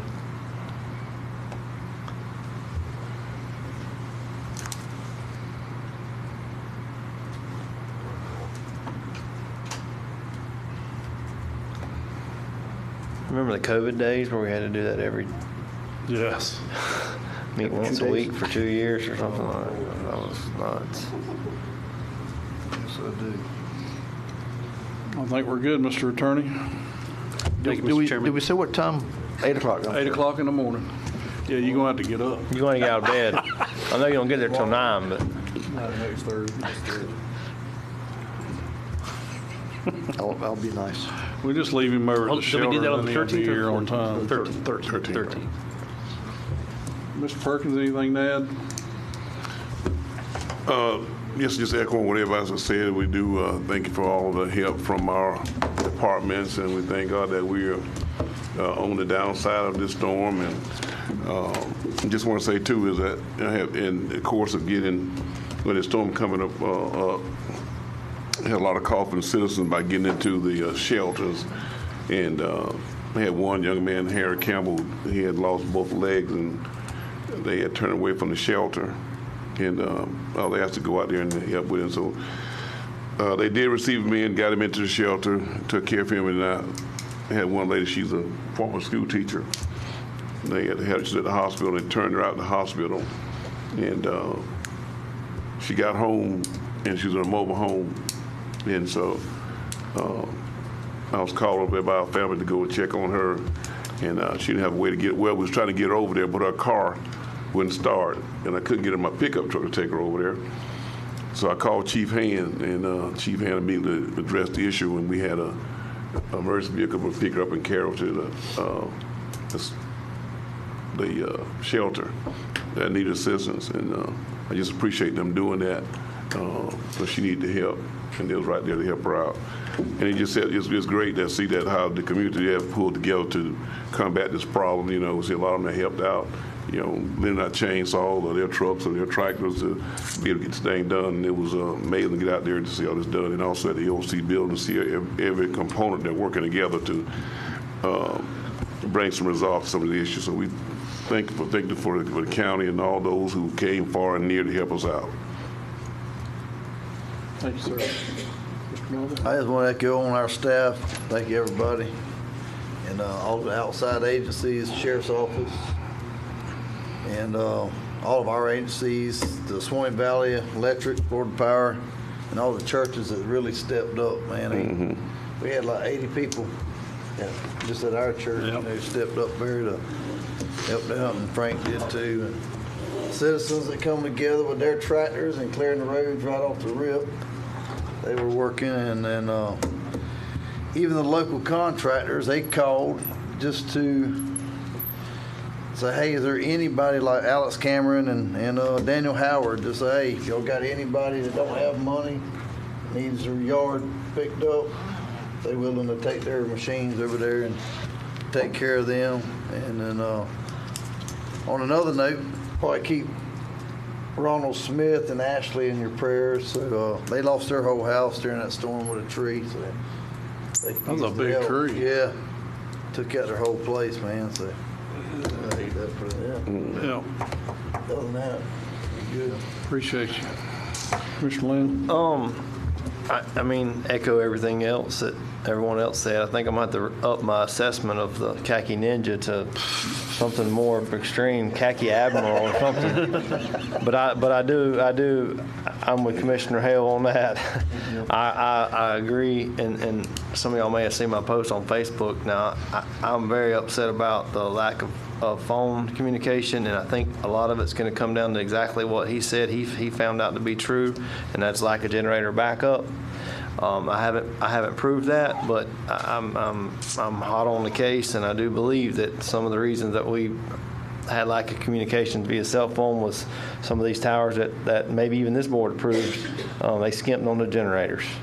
And going forward, I don't know what we can do, but I know what I can try to do. And you know, if you're gonna put a generator there, that's great. But if you're not, you can go somewhere different. That's right. Because those things are, I mean, that's the lifeblood. People couldn't check on their family. People didn't know where to go. People couldn't do anything. I mean, that's just the world we live in today. We've become so addicted to the internet, and it's when that's not working, like John said, the radio is probably close number 2, and when neither one of them are working, everybody's standing around looking at each other like, what's going on?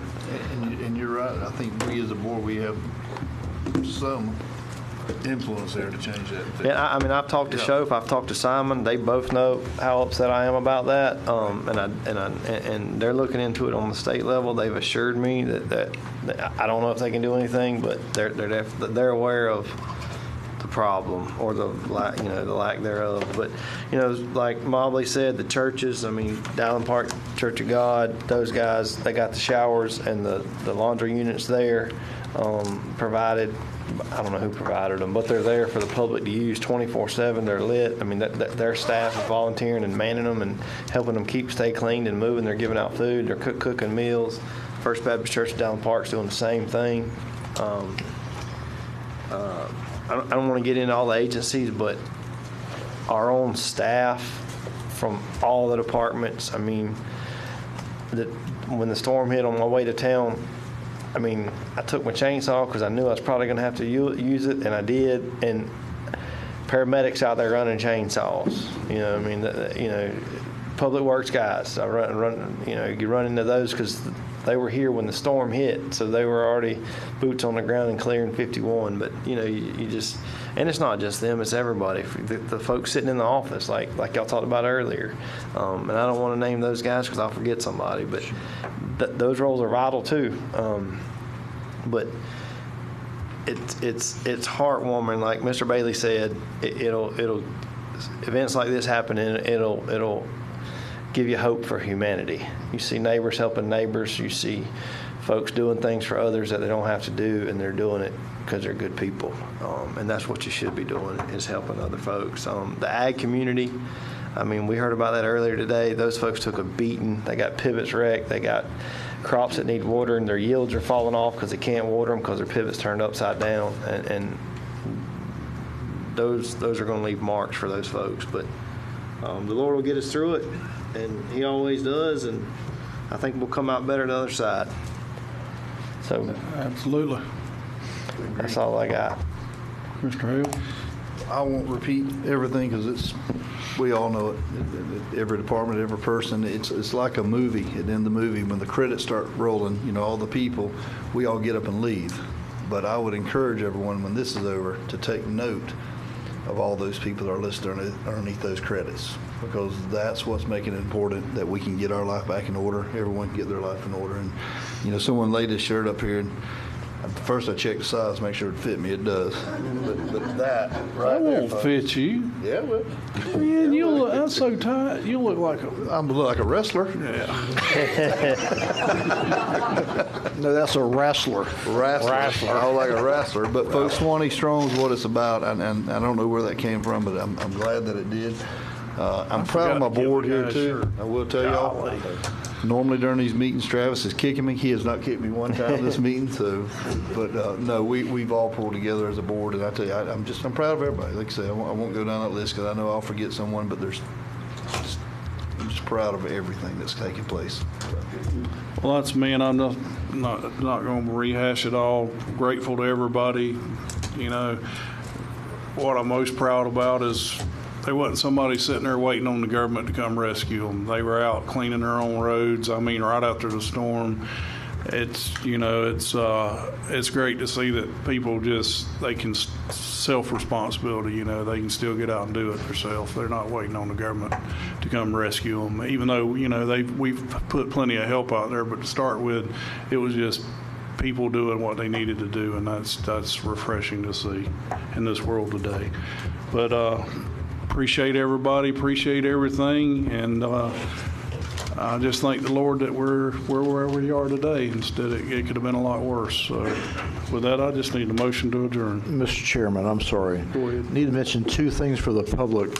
And I don't know if I mentioned it yet or not, but there's two groups out there and maybe others.